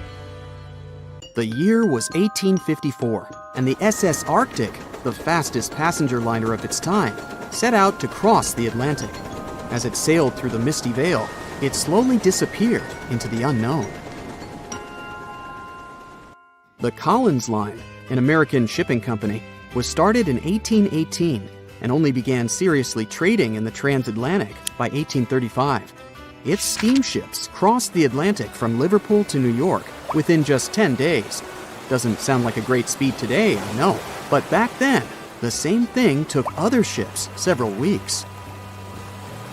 Light on the water with their wooden hulls, powering through with a strong steam engine, those steamships were the favorite choice for many high-profile people. What could go wrong with such an advanced ship, they thought. This reminds me of some other ship everyone believed to be unsinkable. But anyway, back to the Collins Line. It grew to be a serious contender on transatlantic routes, with only one other competitor, the Cunard's Line. It was a British company also aiming to be the main force through the Arctic Passage.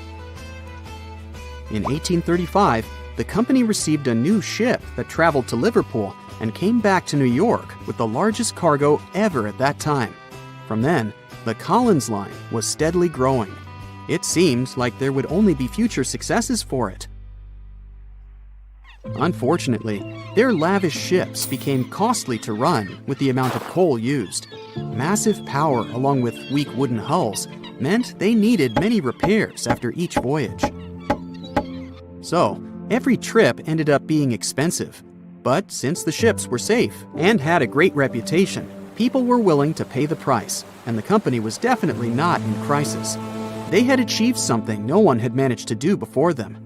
Like I told you, their ships crossed the Atlantic in a whopping 10 days, and Edward Collins, the owner, was very determined to maintain the pace.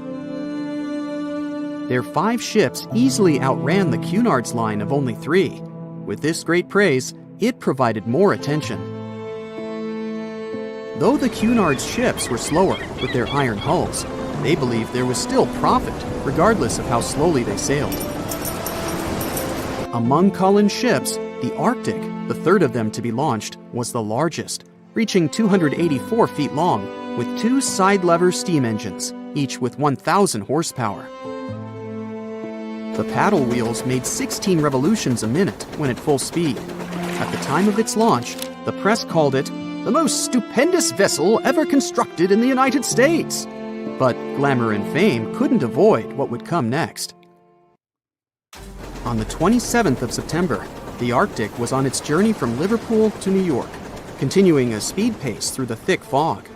It's possible that by that moment, after 4 years of record-breaking trips, the crew became overconfident with their sailing and the ship.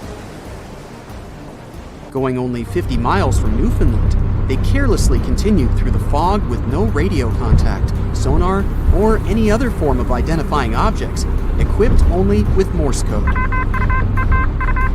A smaller ship, The SS Vesta, which operated as a fishing vessel, often worked around Newfoundland.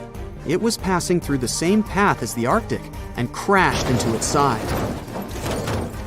Shocked by the collision, the captain of the Arctic offered help to the much smaller Vesta, but it was soon clear that the damage that seemed minor on the Arctic was far worse. Beneath the waterline, a hole was letting water into the hull. The cost of the much faster wooden hull now seemed less valuable. They steered toward land, trying to plug the holes, but they weren't doing so well, and the seawater continued to pour in, filling up higher and pushing the ship down. And finally, once the engine room was full, it put out the boilers, taking away the massive power the Arctic was once legendary for. They moved slowly until coming to a complete stop. The ship continued to sink, and the order was to abandon it. At the time, maritime law allowed for the Arctic to carry only 6 lifeboats, only capable of saving 180 people. The crew and some of the passengers managed to push their way aboard and took most of the seats on those boats. Things were pretty wild, and everyone forgot about their manners, not letting the ladies and the youngest ones board first. It took 4 hours for the Arctic to sink. 150 crew and 250 passengers were on board. Those that weren't able to find a lifeboat made a desperate attempt to build their own rafts from parts of the ship. 2 days later, only 3 boats made it safely to the shore. The other 3 were never found. Believe it or not, the rescue party also saved some people that had been clinging to the wreckage for 2 days. Unlike the crew, the captain went down with the Arctic, but amazingly survived. He would be only one of 85 people that made it out of the 400 on board. When the news arrived 2 weeks later, the public responded with great sadness to the losses. Great anger soon followed towards the poor safety measures and the crew. The press published demands to change the laws for more lifeboats. It only made sense to have enough for every person on board a ship. But they ignored those requests. This neglect would lead to more disasters in the future. Enough lifeboats would only come into maritime law some 60 years later, after the disaster of the Titanic. Edward Cullen's wife and 2 children were also aboard the ship and didn't return. He was heartbroken, but didn't stop running his business. The Collins line still had a reputation to uphold, the biggest, fastest, and most luxurious on the Atlantic. Edward Collins would now build an even better ship than any other. It was named the Adriatic, and it was the largest ship in the world, 354 feet long. With 2 alternating steam engines that had never been built of this size. These steam engines at the time were at the height of engineering, though today you can only see them in models and toys. With the new addition of 2 masts, the Adriatic would also be able to sail if needed. Luckily, they made some lessons from the disaster of the Arctic. But before their new ship, the Adriatic, was built, another disaster had occurred. The sister ship of the Arctic had also sunk. They believed this second ship was desperate to stay in front of the Cunard's line and hit an iceberg somewhere during the race. This weird contest took the lives of 141 people. The desperation of Collins and his weakly built hulls pushed the company towards bankruptcy in 1858. The newly built Adriatic, costing over $1 million, had only made 1 voyage in the end. And even that voyage was considered a disaster. The ship collided with a tugboat. It still managed to finish its maiden voyage at a suitable time. After the company had gone bankrupt, they had to sell the ship for only $50,000. They removed the great giant engines, replacing them with only sails. Although it was once the greatest ship on the high seas, it was only 30 years later until it was abandoned, labeled irreparable, and anchored in a river. The other remaining ships were also sold and only used for parts. Edward Collins left the industry altogether, seeking work on dry land instead. As the Collins line was no longer in the mix, the Cunards would grow in strength. Without competition, they would win the Blue Ribbon for the next 30 years, and 180 years later, after producing hundreds of ships. They still have a constant presence on the seas as they provide transatlantic crossings, world voyages, and leisure cruises. To this day, the Cunard Line is the only one to run ships between Europe and America, and it's great proof that it's not always the fastest that's the best. Thick fog is rising over the ocean as the sun is slowly sinking towards the horizon. It's hard to see further away than a few dozen feet, but that's enough to notice a hulking, skeletal shape in the distance. As your ship approaches the figure, your heart beats faster, and then you make out the details of another vessel, abandoned by the looks of it. Ghost ships do exist, and their mysteries aren't always solved. Take MV Hoita, for example. It was a wooden vessel built in 1931 as a luxury yacht. It had served well to various people over 20 years before it was bought by a Samoan sailor and became a merchant ship. In 1955, though, Hoita's service came to an abrupt and mysterious end. On October 3rd, it set sail for another trading voyage that should have taken no more than 48 hours. Delays happen in the sea, so when Hoita didn't arrive on October 5th as scheduled, there was little worry yet. But then it failed to come on the following day too. There was no distress signal or any other sign of Hoita's presence anywhere between its departure and arrival points. A search and rescue party was dispatched to find the ship, and for 6 days, they were scouting the area of nearly 100,000 square miles. On October 12th, the mission returned to the base empty-handed. Hoita vanished without a trace. It was only a month later that another merchant ship, Tuvalu, noticed the missing vessel far away from its route, drifting in the open sea and listing heavily. The sailors boarded the ship and found that all of its crew and passengers, 25 people total, were missing, along with all the cargo the vessel had been carrying. The radio was tuned to the International Distress Channel, meaning that the crew had been trying to ask for help, but they couldn't reach anyone because the radio cable had been damaged, limiting the range to 2 miles. The lifeboats were missing as well, indicating that people on board must have left the ship. Unfortunately, they seem to have taken the logbook with them, leaving the rescue team clueless as to what had happened. Even today, the mystery of MV Hoita hasn't been solved yet. No one knows where the crew and passengers had gone and what had caused them to leave. SV Carol A. Deering wasn't a ghost ship in the usual sense of the word. There were no sightings of it in the open sea. Instead, it was found on the shore, but the circumstances of it running aground are a puzzle shrouded in mystery. Carol A. Deering was built in 1919 in Maine, and it was a large vessel made for commercial voyages. Unfortunately, despite its large cost of construction, it had only served for a year before its last trip. July 19, 1920.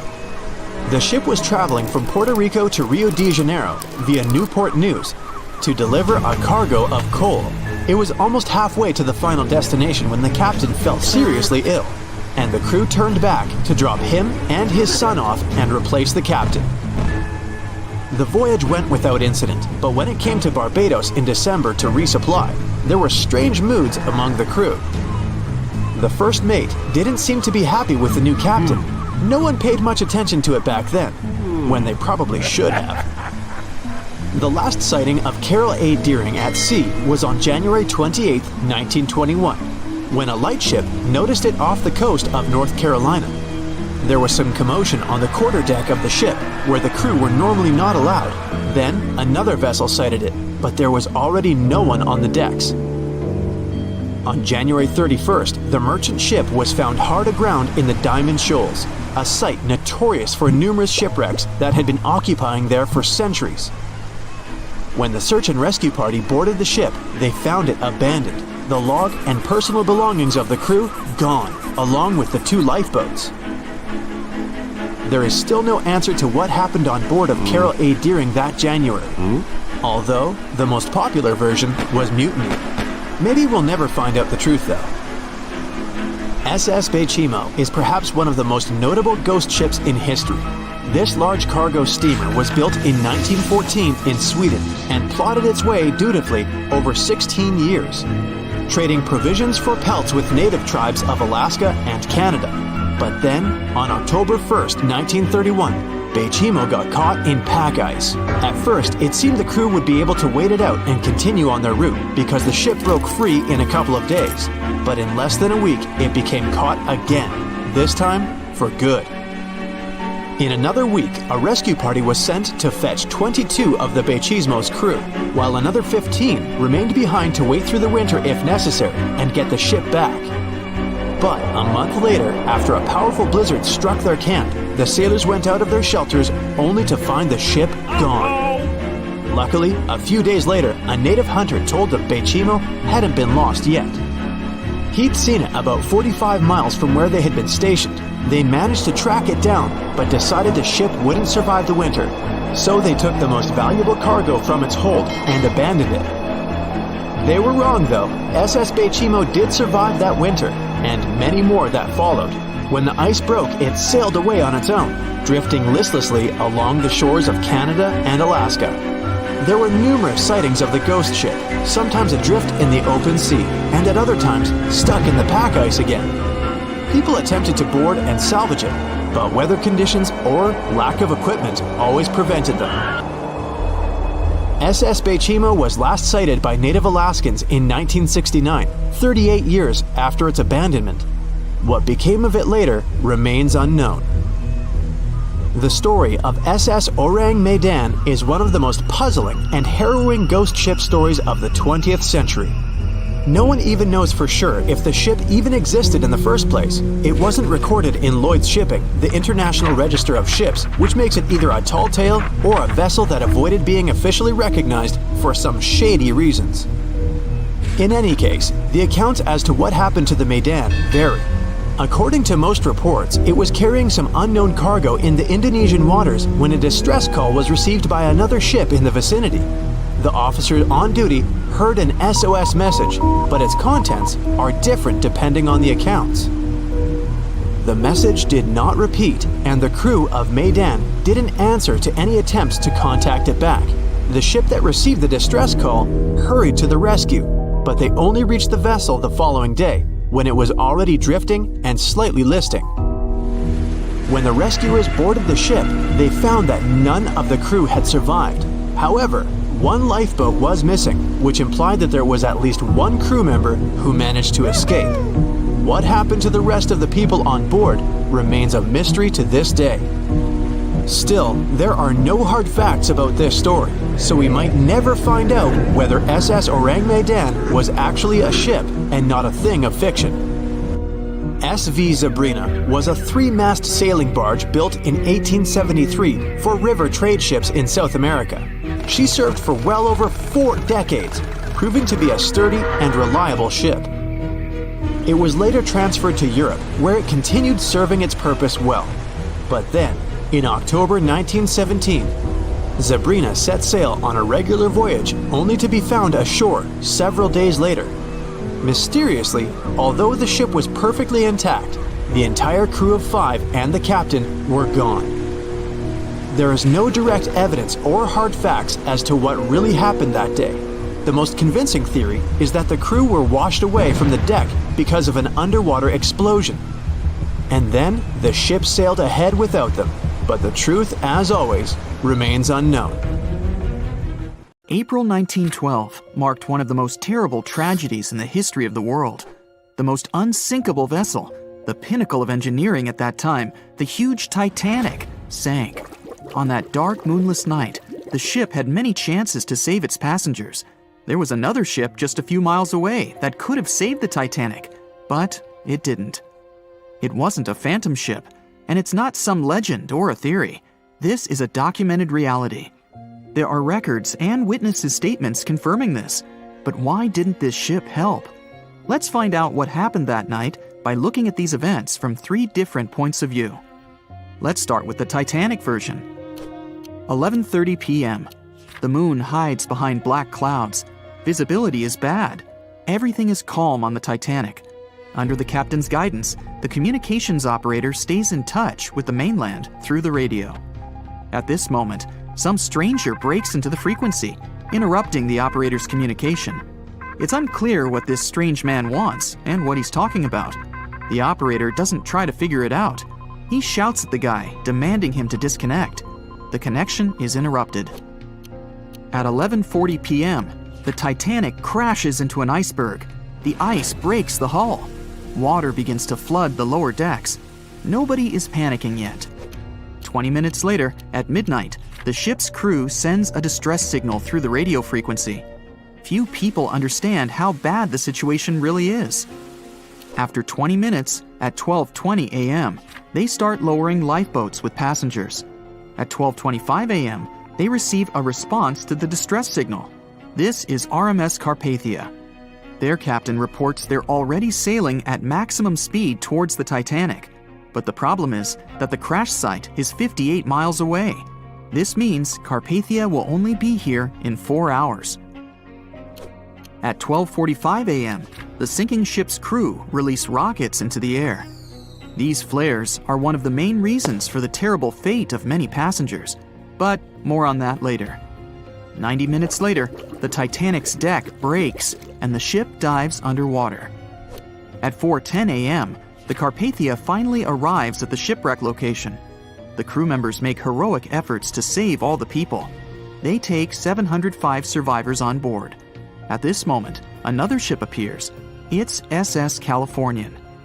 The Carpathia sails towards the New York coast with all the people. The Californian floats in search of passengers and finds nothing but wreckage. The ship was only a few miles away while the Titanic sank into the icy water. The Californian could have saved these people, but did nothing. Its captain, Stanley Lord, made one of the most terrible acts that a sailor can allow. He didn't help a sinking ship. When the world found out about all this, they detested Captain Lord. They couldn't bring charges against him, and the trial didn't punish him. But his career was ruined entirely, as no other ship company would hire him. Despite this, he never confessed he had been guilty. Before he passed away, the captain said it hadn't been his fault. If this was true, then what happened there? This brings us to the Californian version. It's the night of April 14th. The Californian is sailing in the cold waters of the North Atlantic. The ship gets into a section with a lot of icebergs. At 10:10 p.m., Captain Lord stops the ship. It's too dangerous to move around this area, as they can damage the hull. At 11 p.m., the ship starts drifting. It's impossible to move in such conditions with such poor visibility. The captain knows that the Titanic is coming here, so he orders the radio operator to warn the ship about the danger. Radio operator Evans turns on the receiver and tries to contact the Titanic. He spends about 30 minutes on it. The connection is finally established. At this moment, the Titanic radio operator is speaking with the mainland. Evans interrupts this conversation and tries to warn the ship about icebergs. The operator doesn't understand Evans' words. He's annoyed because Evans broke into the channel so brazenly. He shouts at Evans and cuts the connection. Tired, Evans turns off the receiver and informs his superiors about the incident. It's still a mystery how the captain reacted to this news, reason to stay at the transmitter. Evans is too exhausted and can't fight drowsiness. So, Evans goes to bed. The Titanic begins to sink. Its captain sends a distress signal. The operator on board the Carpathia catches it, but the Californian doesn't, since the receiver is turned off. Captain Lord can't sleep. He feels that something is wrong. Meanwhile, the Titanic is rapidly sinking under the water. The captain gives the order to launch rockets into the air. And here is where one of the critical mistakes takes place. They release warning lights, but they are not red. The crew forgot to take red rockets on board for some reason, so they lit up the sky with a bright white light. If you need to send a distress signal, you need to release red lights. Captain Lord sees these lights, but doesn't perceive them as a cry for help. It can't be that there are no standard red rockets on such a massive ship as the Titanic. But, unfortunately, it can. Captain Lord thinks the Titanic is sailing away. Perhaps there is some unknown reason behind those white lights, but he doesn't really know. So, Captain Lord has no idea that the Titanic is sinking. He still decides to contact the ship, but this time, not through radio communication. Captain Lord doesn't wake up the radio operator and sends a signal to the Titanic through a signal lamp. It's important to understand that many old-school captains didn't take radio communication seriously. They didn't understand the value of this technology. That's why Captain Lord doesn't wake up Evans. He sends light signals, but the Titanic doesn't respond. Many survivors later mentioned seeing the flashing lights of the Californian, but there was nothing they could have done. The ship's crew doesn't hear their cries for help. At 2:20 a.m., the Titanic completely goes underwater. A little more than 2 hours later, radio operator Evans wakes up and turns the transmitter on. He hears many rescuers talking about the sunken ship. Evans understands everything. He reports this to the captain. At that moment, the Californian immediately heads to the wreck site. They meet Carpathia there. With the survivors on board, it sails towards New York. The Californian stays sailing and looking for people. They find nothing but wreckage. The Californian returns to the mainland. The news about the ship that could have saved the Titanic is spreading all over the country. The trial begins. Captain Stanley Lord and the crew tell their version. They say their ship had been standing still.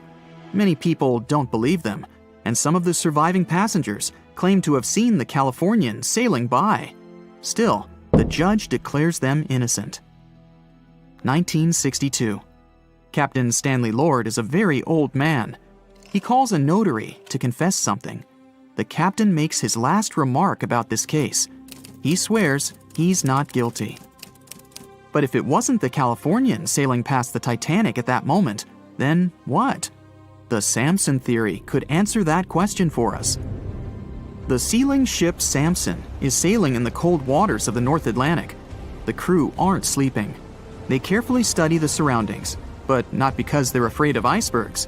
They're scared of meeting with the U.S. Coast Guard. The Samson ship's crew catch seals, which is illegal. At 12:45 a.m., Samson's captain sees white signal rockets. The team is sure it's the Coast Guard. They turn off the lights and sail away. It's dark, so they don't notice the sinking Titanic. They return to the coast of Iceland and hear about the disaster. They realize they have abandoned the drowning passengers. The nephew of one of Samson's crew members reads about this story in his uncle's diary. The nephew asks for permission to publish these recordings. All the people realize that Captain Lord wasn't guilty, but unfortunately, he didn't live to see this moment. Actually, it's still unknown who is guilty in this story. 2 ships were nearby the Titanic. Their captains were adequate people. They would have helped save all the passengers. Their fault was that they couldn't understand what the Titanic wanted on that dark night. Someone forgot to put red flares in the box. This small but fatal detail was one of the leading causes of the tragedy. On April 10, 1912, the RMS Titanic set sail from England. But this wasn't the launch of a regular ship. The Titanic was the largest liner ever built at the time. It was 882 feet long. That's nearly the size of 3 soccer fields. And measured from the hull to the top of the smokestacks, the ship was an impressive 175 feet tall. That's the size of a 17-story building. Deemed unsinkable, it took 3,000 workers almost 3 years to build.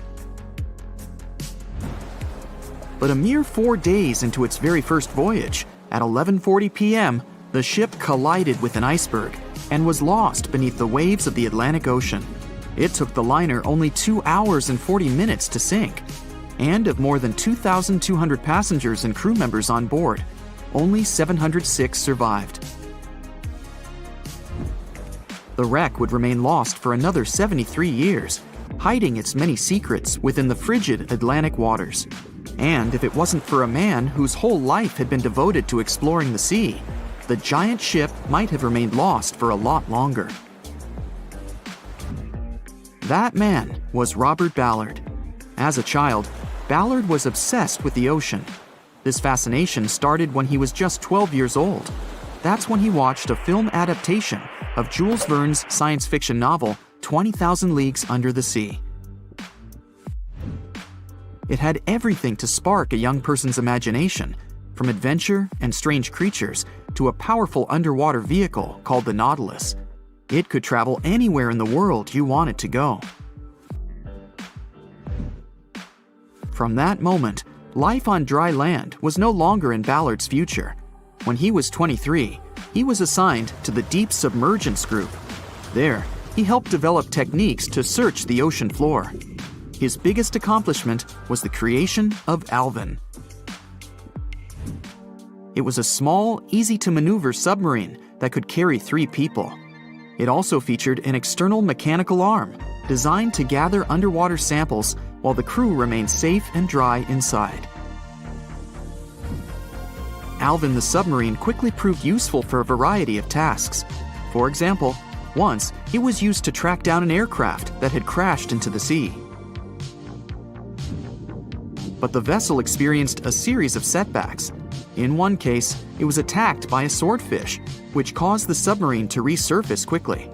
The swordfish, still stuck in the outer skin of the submarine, became that night's dinner. And in October 1968, the submarine was being lowered into the water when the cables holding it snapped, sending it careening into the ocean along with 3 crew members on board. And because the small vessel was still open, it immediately filled with water and quickly began to sink. Luckily, the crew managed to escape, but Alvin was gone. Bad weather hampered multiple attempts to recover the vessel. It wasn't until the following year that it was finally returned to the surface. In time, Alvin would be improved. Its hull would be strengthened by titanium, giving it a higher depth rating, thus making it even better suited for ocean exploration. The specialized submarine would come in handy in many of Ballard's 100-plus expeditions.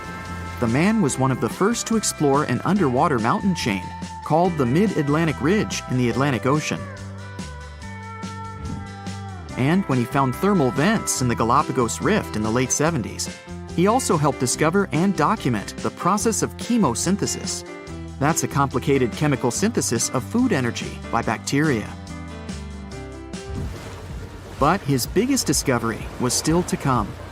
Ballard claimed he'd never been a Titanic fanatic, but he eventually became obsessed with finding the ship after watching other explorers try and fail. As he said, Titanic was clearly the big Mount Everest at the time. Many others had tried, many that I thought would have succeeded, or should have succeeded but didn't. Ballard began thinking about finding the ship as early as 1973, and 4 years later, he actually made an attempt. He used the deep-sea salvage vessel Sea Probe, which was a drill ship equipped with cameras and sonar. But he was forced to give up when the drilling pipe broke. It just wasn't his time. In the early 80s, a Texas oil man named Jack Grimm tried to find the wreck on 3 different occasions. Once, Grimm was actually right over the Titanic, but his equipment failed to detect it. That's what we call extreme bad luck. Ballard was just biding his time. He needed a plan and some help. The first issue was getting down to the bottom of the Atlantic. The furthest down he had ever traveled before was 20,000 feet, and this trip took him 3 hours, and that didn't include the way back up. Ballard knew he could use Alvin, already enhanced with a titanium hull to withstand the pressure of the ocean. But he also needed something that didn't require him to actually go down with it. An unpiloted remote-controlled submarine would be ideal. But first, he would have to create one. He reached out to the authorities, hoping they would provide funding for his project. And though officials had no interest in the Titanic, they were willing to help. But there was a catch. Ballard had to first focus on tracking down 2 submarines, the Thresher and the Scorpion, which had sunk to the bottom of the Atlantic Ocean in the 1960s. The authorities were hoping to study them to find out why they had sunk in the first place. They also wanted to know if they could be recovered or if it was safe to leave them on the ocean floor.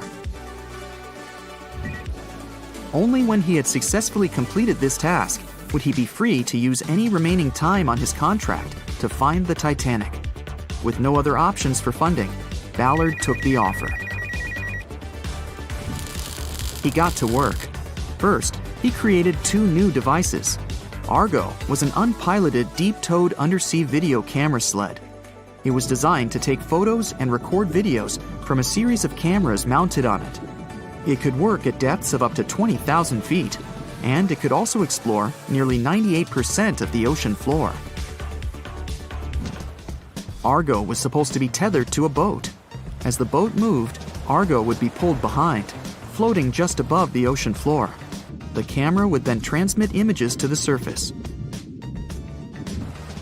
The second device was a small robotic vehicle called Jason Jr.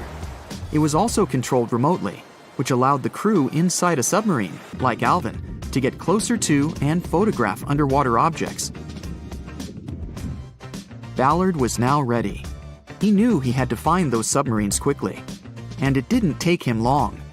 Much to his relief, the search was relatively simple, and he was able to fulfill his obligations with 12 days to spare. With almost 2 weeks to devote to finding the Titanic, he set out to explore the ocean. He focused the search close to Newfoundland, Canada, pulling Argo along the ocean floor and reviewing the images it collected. And after a few days of nothing, they eventually found riveted hull plates and a boiler. Could this be it? The next day, a ship's large bow was revealed. On September 1st, 1985, Ballard and his fellow crew members realized they had finally found the infamous ship. The discovery resulted in a mix of emotions. Ballard was excited to be the first to find the Titanic's final resting place, but he was also overwhelmed by the sense of grief for those who had suffered when the ship had gone down. Over the next 4 days, the crew explored the wreck. They found the crow's nest, from where the iceberg had first been spotted. Plus, there was finally evidence of how the massive ship had split in 2 before sinking, with both halves of the ship found.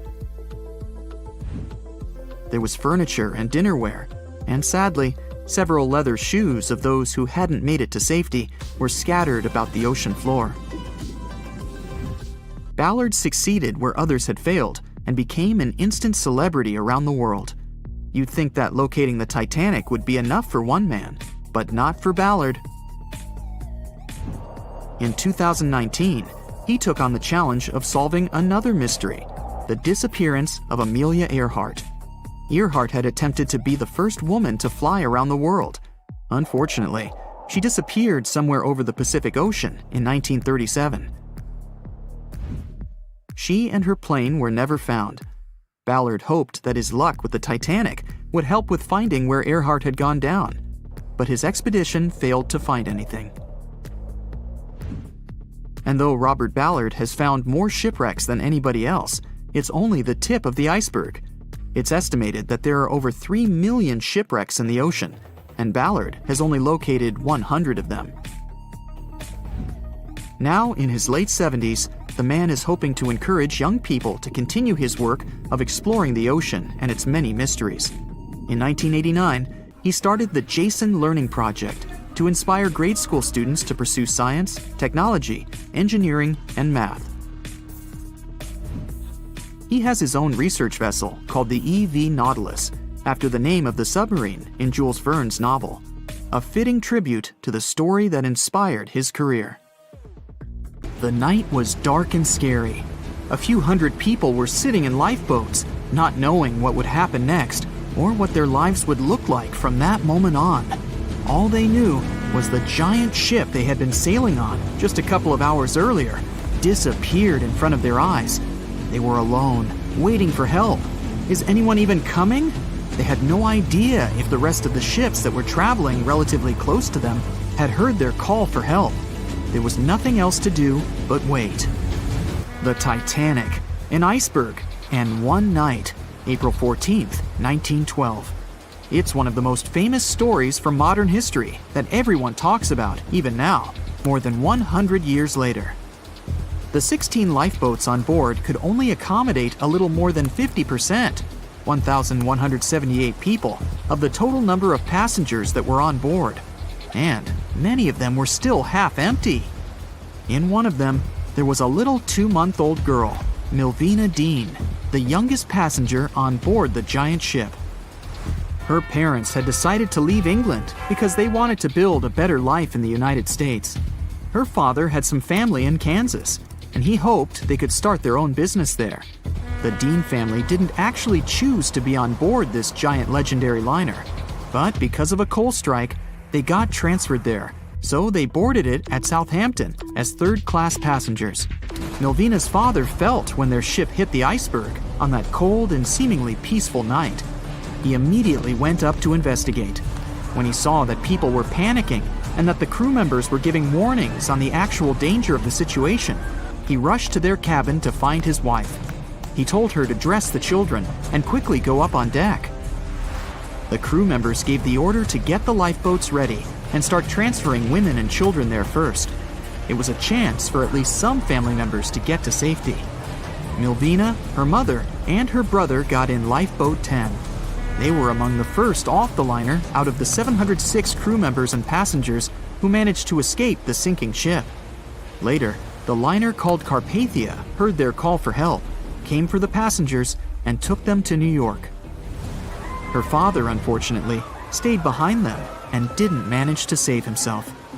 Milvina grew up in Ashurst, England, which wasn't far from where she set sail on the ship.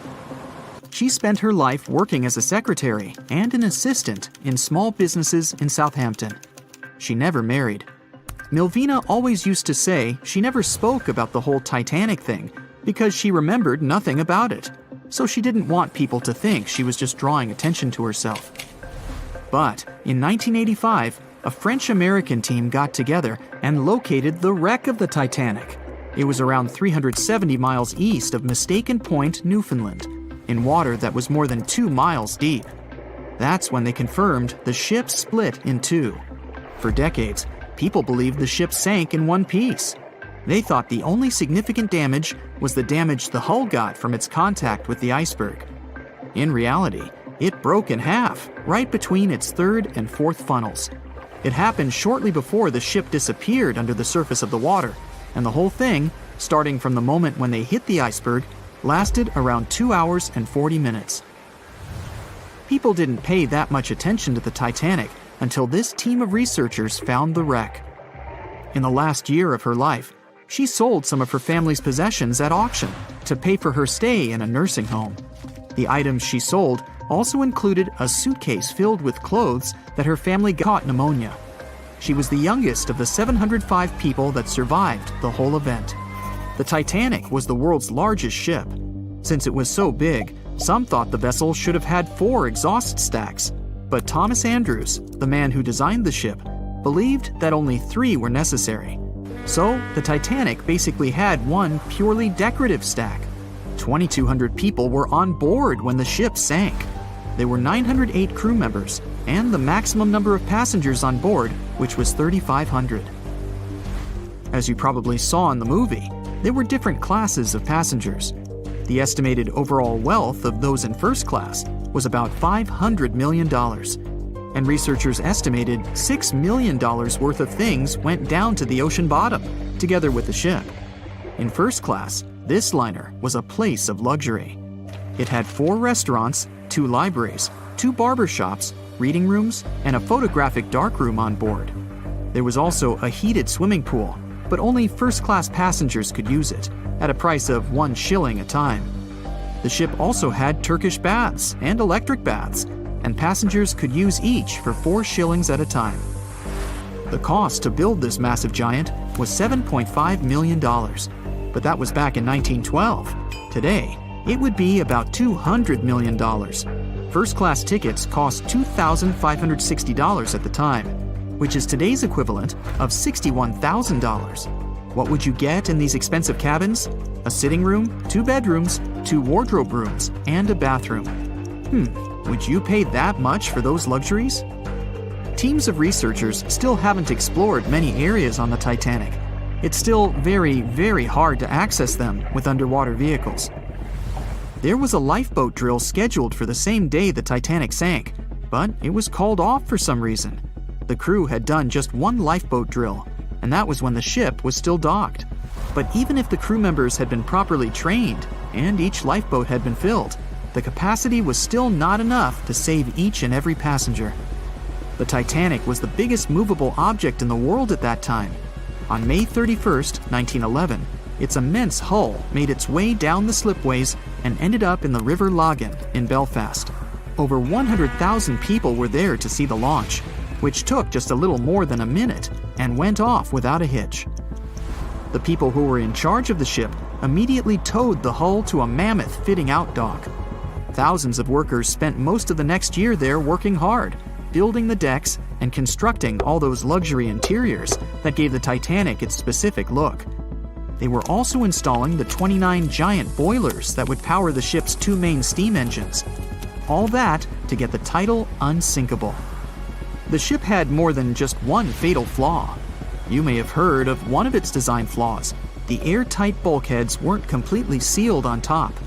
This allowed water to flow from one compartment to another, which eventually sank the liner. And Titanic had more flaws. High sulfur content, cold temperatures, and high speeds largely affected the steel of the vessel's hull and the iron of its rivets. The steel here shattered, while the rivets popped out relatively easily. This was the reason the Titanic sunk 24 times faster than we'd expect. There are many theories about what really led to the sinking of such a giant. And one says a full moon from a couple of months before could be one of the reasons. It may have created very strong tides that sent a flotilla of icebergs southward. This was right in time for the Titanic's maiden voyage. Research says an optical illusion prevented the ship from getting help. One famous British historian, Tim Moulton, thought the atmosphere on the night of the sinking created specific conditions that made it very hard for the crew members to spot icebergs. They partially caused something called superrefraction. The extraordinary bending of light causes miraging, and several ships in the area recorded it. Not only did this prevent the crew from seeing the troublesome iceberg in time, but it also stopped one of the ships that could have offered help from identifying the call for help and communicating with the Titanic crew. Also, some say the ship was traveling too fast. From the start, they blamed the skipper for sailing such a big liner at such a high speed, 22 knots, through the cold and unpredictable waters of the North Atlantic, which was full of hidden icebergs. April 1912 marked one of the most terrible tragedies in the history of the world. The most unsinkable vessel, the pinnacle of engineering at that time, the huge Titanic, sank. On that dark, moonless night, the ship had many chances to save its passengers. There was another ship just a few miles away that could have saved the Titanic, but it didn't. It wasn't a phantom ship, and it's not some legend or a theory. This is a documented reality. There are records and witnesses' statements confirming this. But why didn't this ship help? Let's find out what happened that night by looking at these events from 3 different points of view. Let's start with the Titanic version. 11:30 p.m. The moon hides behind black clouds. Visibility is bad. Everything is calm on the Titanic. Under the captain's guidance, the communications operator stays in touch with the mainland through the radio. At this moment, some stranger breaks into the frequency, interrupting the operator's communication. It's unclear what this strange man wants and what he's talking about. The operator doesn't try to figure it out. He shouts at the guy, demanding him to disconnect. The connection is interrupted. At 11:40 p.m., the Titanic crashes into an iceberg. The ice breaks the hull. Water begins to flood the lower decks. Nobody is panicking yet. 20 minutes later, at midnight, the ship's crew sends a distress signal through the radio frequency. Few people understand how bad the situation really is. After 20 minutes, at 12:20 a.m., they start lowering lifeboats with passengers. At 12:25 a.m., they receive a response to the distress signal.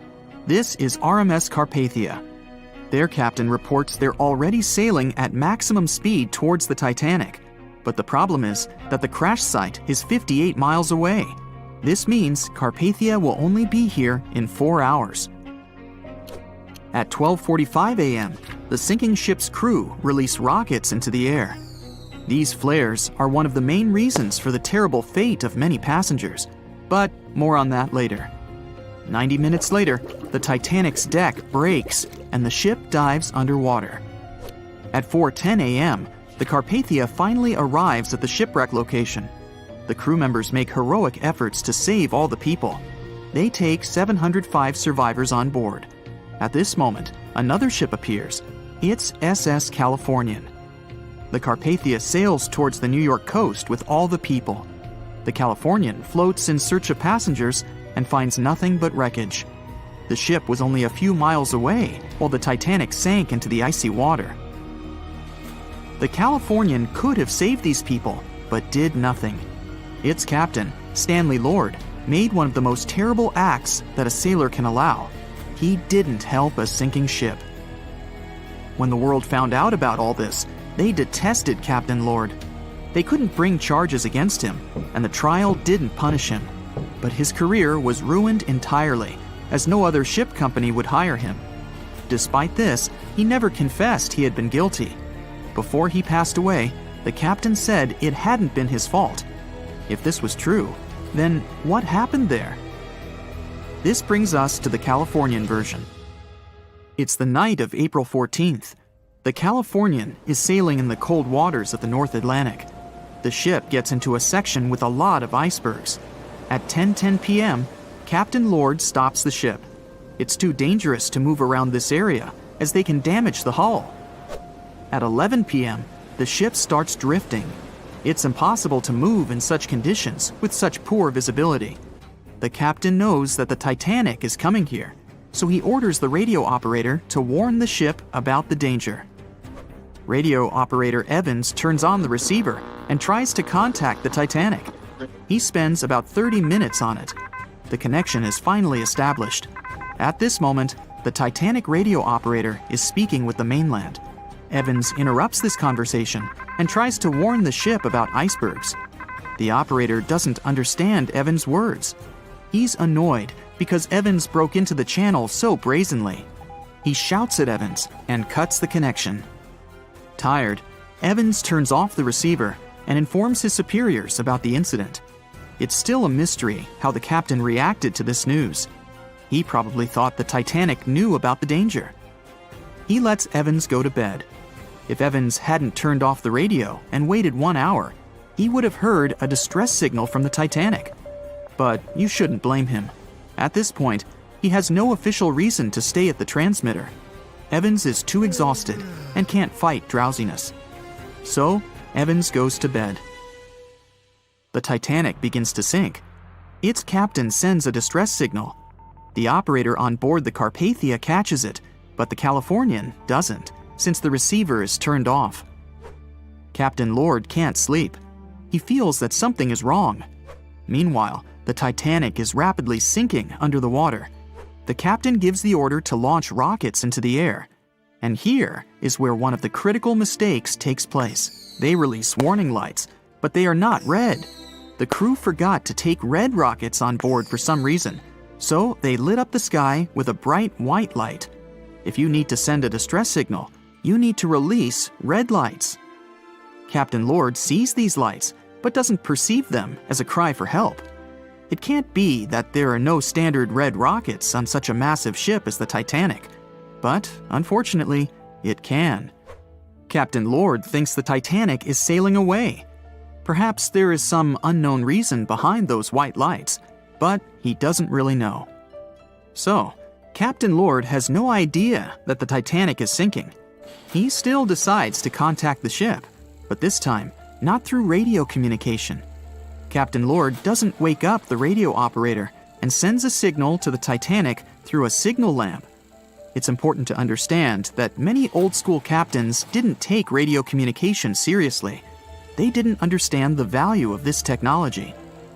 That's why Captain Lord doesn't wake up Evans. He sends light signals, but the Titanic doesn't respond. Many survivors later mentioned seeing the flashing lights of the Californian, but there was nothing they could have done. The ship's crew doesn't hear their cries for help. At 2:20 a.m., the Titanic completely goes underwater. A little more than 2 hours later, radio operator Evans wakes up and turns the transmitter on. He hears many rescuers talking about the sunken ship. Evans understands everything. He reports this to the captain. At that moment, the Californian immediately heads to the wreck site. They meet Carpathia there. With the survivors on board, it sails towards New York. The Californian stays sailing and looking for people. They find nothing but wreckage, something. The captain makes his last remark about this case. He swears he's not guilty. But if it wasn't the Californian sailing past the Titanic at that moment, then what? The Samson theory could answer that question for us. The sealing ship Samson is sailing in the cold waters of the North Atlantic. The crew aren't sleeping. They carefully study the surroundings, but not because they're afraid of icebergs. They're scared of meeting with the U.S. Coast Guard. The Samson ship's crew catch seals, which is illegal. At 12:45 a.m., Samson's captain sees white signal rockets.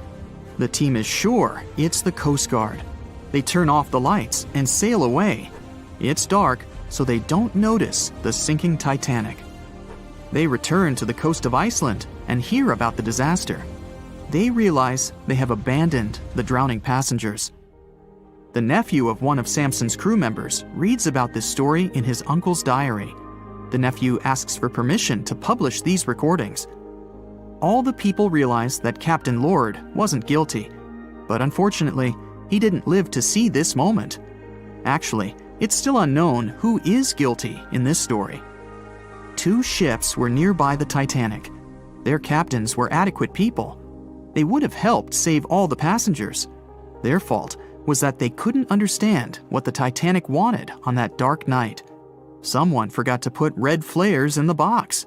This small but fatal detail was one of the leading causes of the tragedy. So in 2017, over 25 million people boarded cruise ships all over the world. Now, if you're keeping count, that's more than the total population of Greece. It's become America's favorite choice when it comes to going on vacation. It's easy to see why hopping aboard a cruise ship becomes more popular each year. Heading out on a cruise is also coming back in style with newer generations. 2/3 of Gen Y and millennials say that cruising is their new preferred type of vacation. How's that? Well, let's see. It's easy to plan in advance. On board, you can find activities for all family members, and you get a chance to visit several different destinations in one trip. An added bonus of booking a cruise? You can sample various places for a future time off. The entertainment on board is often top-notch, providing passengers with an added taste of luxury. And the amenities and accommodations are generally very reliable. Not to mention that it gives tourists that feeling of actually getting away from everything that people strive for while out of the office. Royal Caribbean International is one of the largest cruise lines in the world, with just over 19% of the cruise market as of 2018. Its current fleet is divided into many different classes of ships, including the Voyager class, Radiance, and Quantum. The latest addition to the Royal Caribbean International's impressive fleet was built in 2018. Wonder of the Seas is now the largest cruise ship in the world. Since this spectacular liner has just had her maiden voyage in March 2022, let's look at some of the incredible perks it has to offer its passengers. For starters, the boat is so big that it had to be split into neighborhoods. Well, it figures since Wonder of the Seas can accommodate almost 7,000 passengers. Fond of New York? Well, no worries. Wonder of the Seas has a central park of its own, with an estimated 10,000 plants to check out. The ship's central park is a feature of all Oasis-class ships, being one of the so-called neighborhoods. Let's look at some other areas, shall we? Like this boardwalk, a place that includes an arcade, a candy store, and a sports bar. It's best suited for long walks. There's a pool and sports zone on Wonder of the Sea. These areas feature the ship's numerous pools and hot tubs. There are many activities to check out on the sports court. Then there's the Royal Promenade, or Promenade if you prefer. That's the main road on Wonder of the Seas, with bars, lounges, and places to grab a cup of coffee, or a luxurious latte. The entertainment neighborhood is the focal point for leisure activities on the ship. Here, guests can find a comedy club, an ice skating rink, and even a theater. The spa and fitness area is a tranquil zone with a huge array of treatments available. The fitness center is free of charge, by the way, so there's no excuse for guests to skip a leg day. An extra eighth zone was added to Wonder of the Seas. It's called the Suite Neighborhood. This is an exclusive area designed for guests staying in the suites. Oh, now I get it. It's located at the top of the ship. Guests here have designated staff members called Royal Genies. Yeah, if you rub a lamp in your suite, they appear. Nah, not really. The genies are similar to butlers. They can cater to just a few cabins. Of course, the cruise line wants to divert other guests from asking these crew members various questions and taking their time. That's why the genies don't wear name tags in public areas. As for its itinerary, Wonder of the Seas was initially supposed to be homeported in China, but Royal Caribbean decided to move the liner to the United States. In March 2022, the ship started its journey with 7-night Eastern and Western Caribbean itineraries. In May 2022, Wonder of the Seas is scheduled for a trip to Europe, with Western Mediterranean cruises from Barcelona and Rome planned for its guests. Passengers will also be able to visit Palma de Mallorca, Spain, and Capri, Italy. When the summer season is over, Wonder of the Seas is scheduled to return to Florida to offer year-round sailing starting November 2022. And by the way, there is no truth to the rumor that a special cruise only for highly allergic and hay fever sufferers will be called the Wonder of the Sneeze. Nope, not at all. Now, it's hard to imagine a ship so massive that can accommodate so many amenities on board. For example, the Titanic was the largest ship of its time, measuring 882 feet in length. And Wonder of the Seas is not only 1,188 feet long, it's also 36% taller and 34% wider. Speaking of lifeboats, which I am about to, Titanic had a mere 20 lifeboats on board, which was tragically not enough to fit all the passengers after the ship hit the iceberg. But Wonder of the Seas has an even smaller number of lifeboats, 18 to be precise. Sounds weird and dangerous? Well, not really, given that each of these lifeboats can accommodate up to 370 people. It means that all the passengers and crew members, an estimated 8,000 people if fully booked, are going to be safe in case of an emergency. If we could somehow have a race between the two ships, well, Titanic was in fact the faster ship out of the two, beating Wonder of the Seas by 1 knot per hour. Cruise ship passengers today are more interested in the experience rather than the speed of the boat itself. That's why how fast a ship can travel is not an extremely important aspect nowadays. In terms of costs, Titanic cost around $7.5 million at the time of its construction. It's the equivalent of about $200 million today. How about Wonder of the Seas? Well, it cost a staggering $1.35 billion to build, making it 6 times more expensive than the Titanic. How about we compare ticket prices? Well, in this case, the least expensive ticket on Titanic was £7. It's about $1,000 today. The cheapest ticket on Wonder of the Seas is currently $423, but prices may vary depending on the location, season, itinerary, and how much you tip your Royal Genie.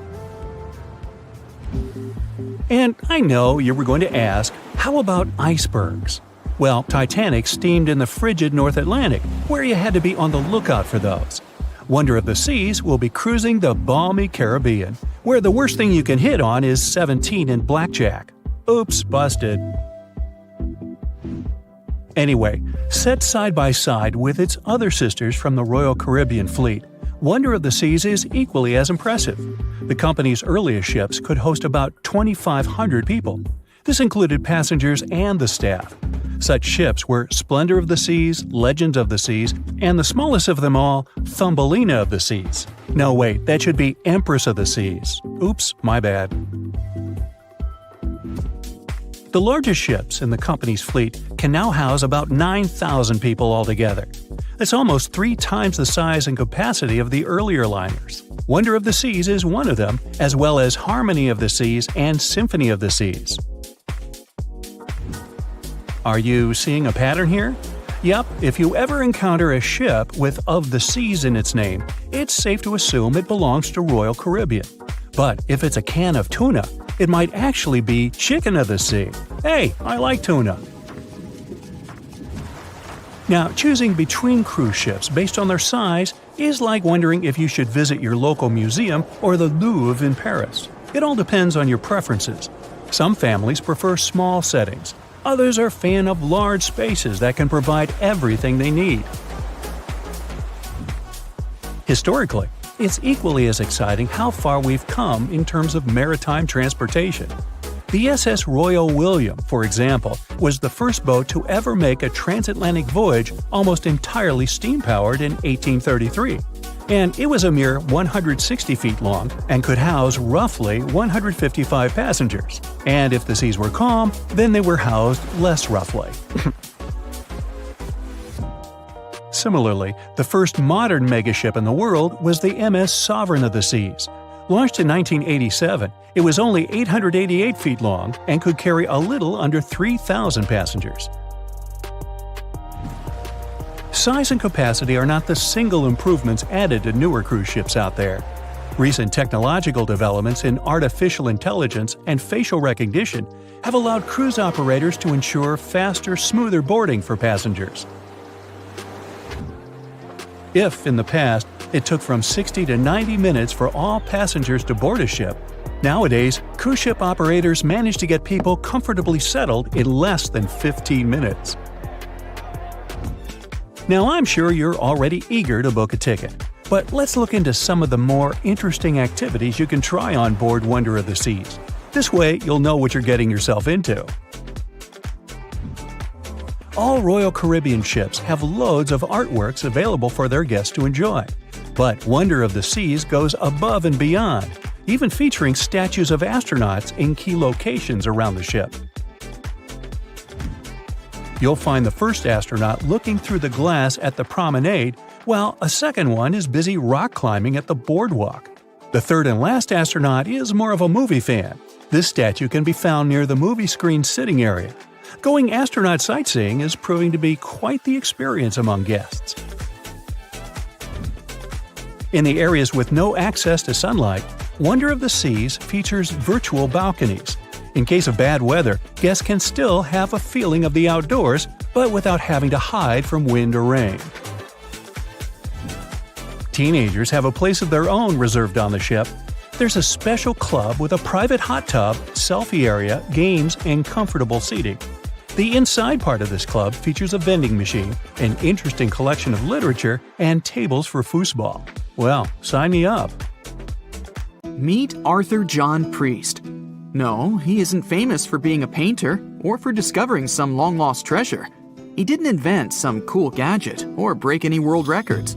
No, Arthur John Priest is famous simply for being unsinkable. Proving one can be both lucky and unlucky at the same time, Priest was involved in and survived several mishaps at sea, including the fateful maiden voyage of the Titanic. Priest was not a rich man interested in sailing for pleasure. He was part of the working class, employed as a stoker or fireman, stuck for hours within the hot bowels of large steam-powered vessels. His job was dirty and difficult. He was responsible for keeping the furnaces lit, feeding them coal to ensure enough steam was produced for the engines to work. He had to be careful about not overheating the system or setting fire to the whole ship. The furnaces had to be carefully watched and constantly fed. He breathed it all in a while, working and fighting with the sweat and the dirt. He would often work shirtless because of the heat and was always covered in black coal dust. And when he finally had a break, his shared living quarters were nearby in the same part of the ship. He must have been good at his job, though, because he had no trouble finding work. But wherever he went, bad luck seemed to follow. The first incident was a mild one. As a young man, Priest worked on the RMS Asturias. The passenger liner first set sail in 1907, traveling between Southampton in the UK to Buenos Aires in Argentina. At some point during its maiden voyage, the ship suffered a small collision. The damage was bad enough that the ship returned for repairs. Thankfully, there were no reports of any serious injuries. Priest, unfazed, simply went to work on another ship, but his bad luck lingered on the Asturias. In 1914, the Asturias became a hospital ship, helping care for sick men and women around Europe while bringing them home to England.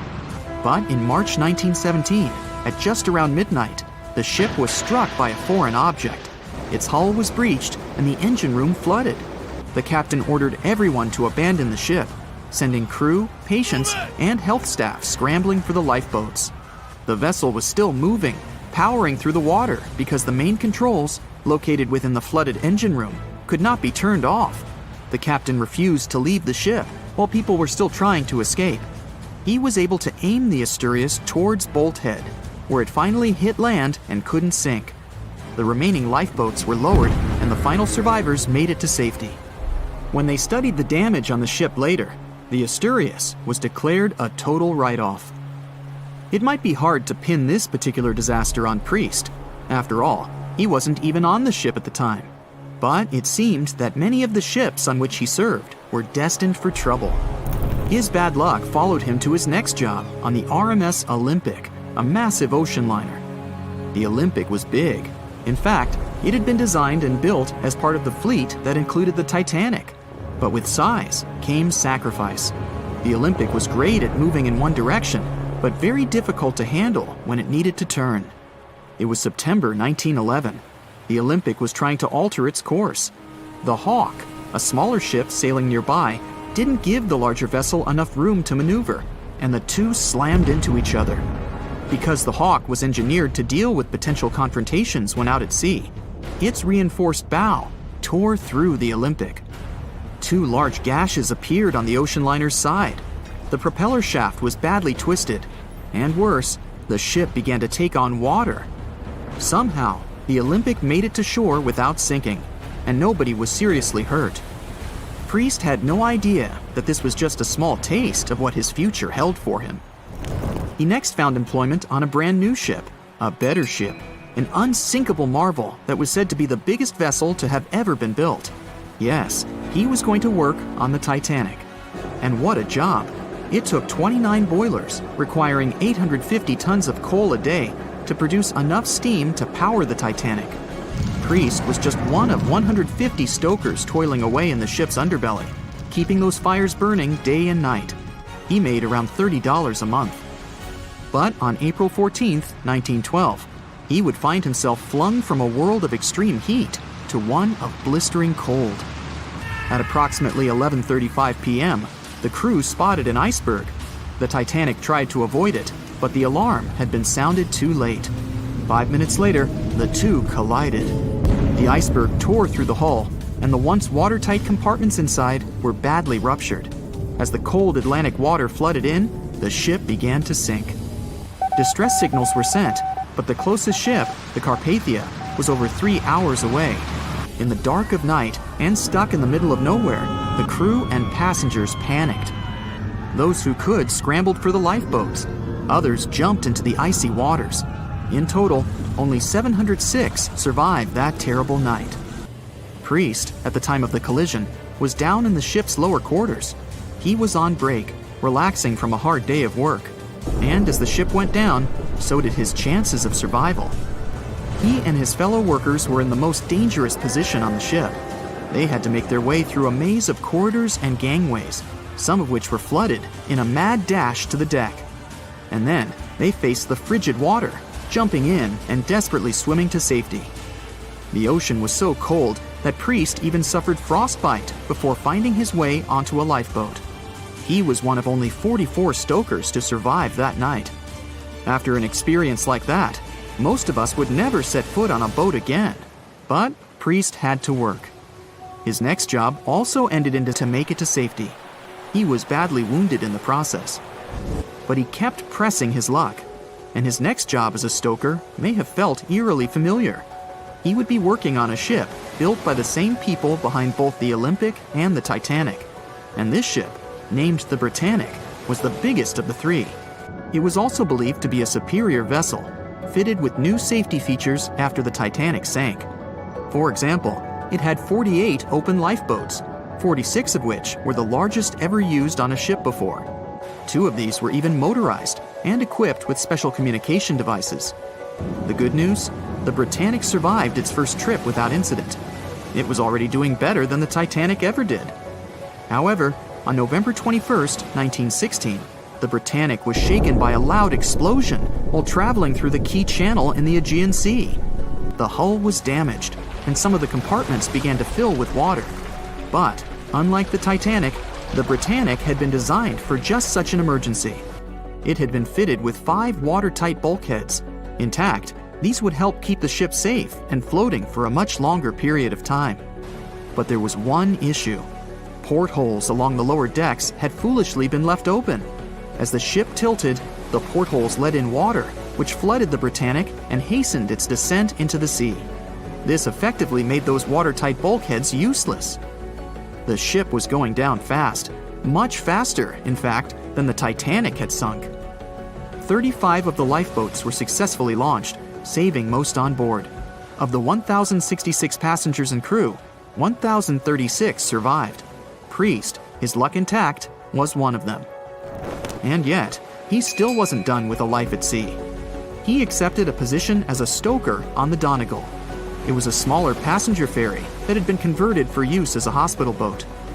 In April 1917, it was struck by a foreign object while fleeing an unsafe situation, and though he suffered from a head injury, Priest was again one of the survivors.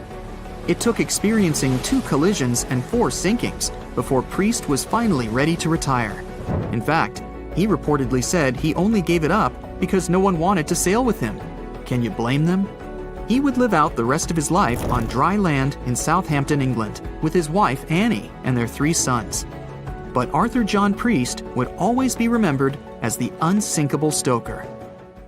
It was September 12, 1990. In those times, way before instant messaging and Zoom calls, a little girl was looking for pen pals. Zoe was aboard a ship from England to Belgium on vacation with her parents. She was only 10 years old at the time, but was a very clever schoolgirl. She took a piece of paper and started putting some words together. She introduced herself, then wrote about how she liked ballet and playing the flute and the piano. Of course, she couldn't help but mention her 2 adored pets, a little hamster she called Sparkle and her fish Speckle. She also put down the address at which she could be reached in case someone was interested in writing back to her.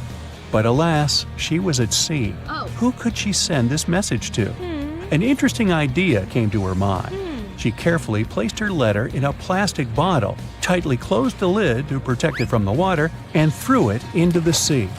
The little girl's excitement faded away over the years as she didn't receive a response. Maybe the bottle got stuck somewhere. Maybe it was swallowed by some big, scary sea creature. Or maybe the water actually poked through the plastic cap and destroyed her message. Many years later, on Christmas, a letter for Zoe was received at her parents' house under her maiden name. The postage signaled that the message was from Europe. It was from a Dutch couple, Piet and Jacqueline Lateau, who had found her delicate bottle and were very considerate to write back. They pointed out that they had found the letter among the debris thrown at the shore by the sea. Zoe's letter had been stranded for a staggering 23 years at sea and traveled for more than 350 miles to reach its final destination near Rotterdam in the Netherlands. That's quite a voyage for a small plastic bottle. A story similar to that of Zoe is the strange connection between 2 little boys. A little German boy named Frank Uzbek was on a boat traveling to Denmark when he got the same idea as Zoe. He was 5 years old at the time he put together a message and threw it into the unknown. The year was 1987. He got his response years later when he was 29. His letter, just like the one Zoe would send a couple of years later, had been at sea for 24 years. His message was found by a boy named Daniel Korotkin while he was on a walk with his parents on the Koronian Spit near the Baltic Sea. Daniel was lucky that his father knew enough German to translate the message. The unlikely friends eventually met via video call in 2011. Not all message-in-a-bottle stories have been explained away. In 2013, a Croatian surfer came across a damaged bottle while near the Adriatic Sea. The message it contained dated back to 1985, and it was from a man named Jonathan. The sender was eager for his letter to reach a woman named Mary, and he also expressed his keenness for her to respond. Since the letter was supposedly sent from Nova Scotia, the bottle had to have traveled a mind-boggling 3,700 miles. The message went from the Atlantic Ocean, entered the Mediterranean Sea, and reached the Adriatic shores in Croatia. The identities of neither John nor Mary were ever discovered. There are also messages in a bottle with wonderful love stories to share. This was the case for Ake and Paulina Viking. When Ake, a lonely Swedish sailor, placed a letter in a bottle and threw it in the Mediterranean Sea, he had no idea the piece of paper would eventually reach his future wife. This was in the early 1950s. The bottle was found by an Italian man who was inspired enough to give it to his niece, Paulina. After a year of back-and-forth letters being exchanged, Ake and Paulina eventually met and got married. Having decided to share their story with the world, they became somewhat of a celebrity couple for the time. They even shared video footage of their wedding with the world, and their story was featured in a bunch of newspapers. This fortunate event started a movement between young people looking for love, increasing the number of messages being thrown out at sea in search of a fairy tale ending. Not all the stories that started out like this eventually worked out, though. In 1945, an American named Frank Hayostek placed a similar message to that of Ake's in a bottle and threw it in the waters. Almost a year later, his letter was found by an Irish woman. Her name was Brenda O'Sullivan. Their years of correspondence soon caught the attention of the media at the time, but their friendship never flourished because of the added pressure. They eventually met in person when Frank traveled to Ireland, but he didn't stay for long, and they eventually got out of touch with each other. After Titanic met its strange ending, many bottles containing secret messages started to surface. Almost all of them proved to be counterfeited, apart from one letter. Years after Titanic had sunk in the icy Atlantic waters, a bottle was found on the Irish shores. It was supposedly from a man named Jeremiah Burke, and to this day, it is considered to be the only genuine message in a bottle originating from Titanic. The piece of paper simply stated the sender's name and the location, the Titanic, accompanied by the word goodbye. Since the date has washed away, it's difficult to estimate whether the note was sent before or after the ship had hit the iceberg. The common understanding is, however, that since Jeremiah was looking to relocate to the U.S., he was merely sending his last symbolic regards to his family and friends back in Ireland. This simple way of meeting and sometimes corresponding with people has turned into a hobby for a man from a Canadian province named Prince Edward Island, located east of the U.S. state of Maine. This man, Harold Hackett, claims to have sent over 4,000 bottles into the Atlantic Ocean since 1996. He also claims to have received many responses from all over the world, including letters from people in Europe, like France and Germany, but also from the Bahamas or even Africa. This unlikely pastime earns him about 150 Christmas cards from his pen pals each year. To this day, he refuses to add his phone number to any of his letters. This way, he ensures that if people ever want to contact him, the only means of doing so is via a written letter. He's also studied the best times to send the messages in the water based on the direction of the winds and the currents.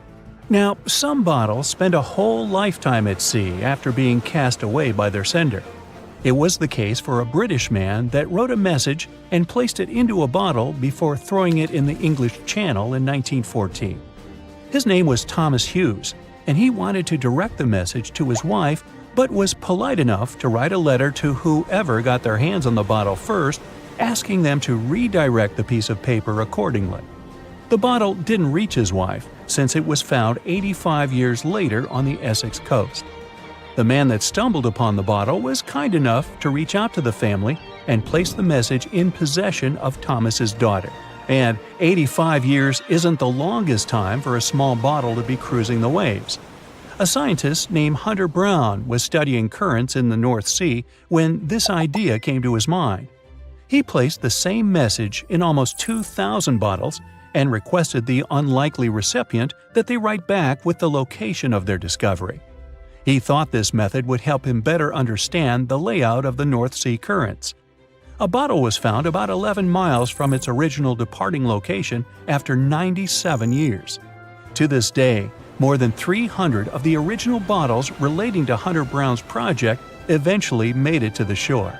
Not all of the messages that were found in bottles got replied to via physical letters. Oliver Van de Walle threw a bottle containing a letter on the English coast while he was on vacation with his family. He was 14 at the time. 33 years later, a woman reached out on Facebook claiming she had gotten his message and tracked him down through his social media profile. At first, he hardly remembered having placed the letter in the bottle, but he eventually recounted the events, even the fact that he sealed the bottle with candle wax to make sure it was leak-proof. And then there's Christina Aguilera and her bottle. No wait, hers is about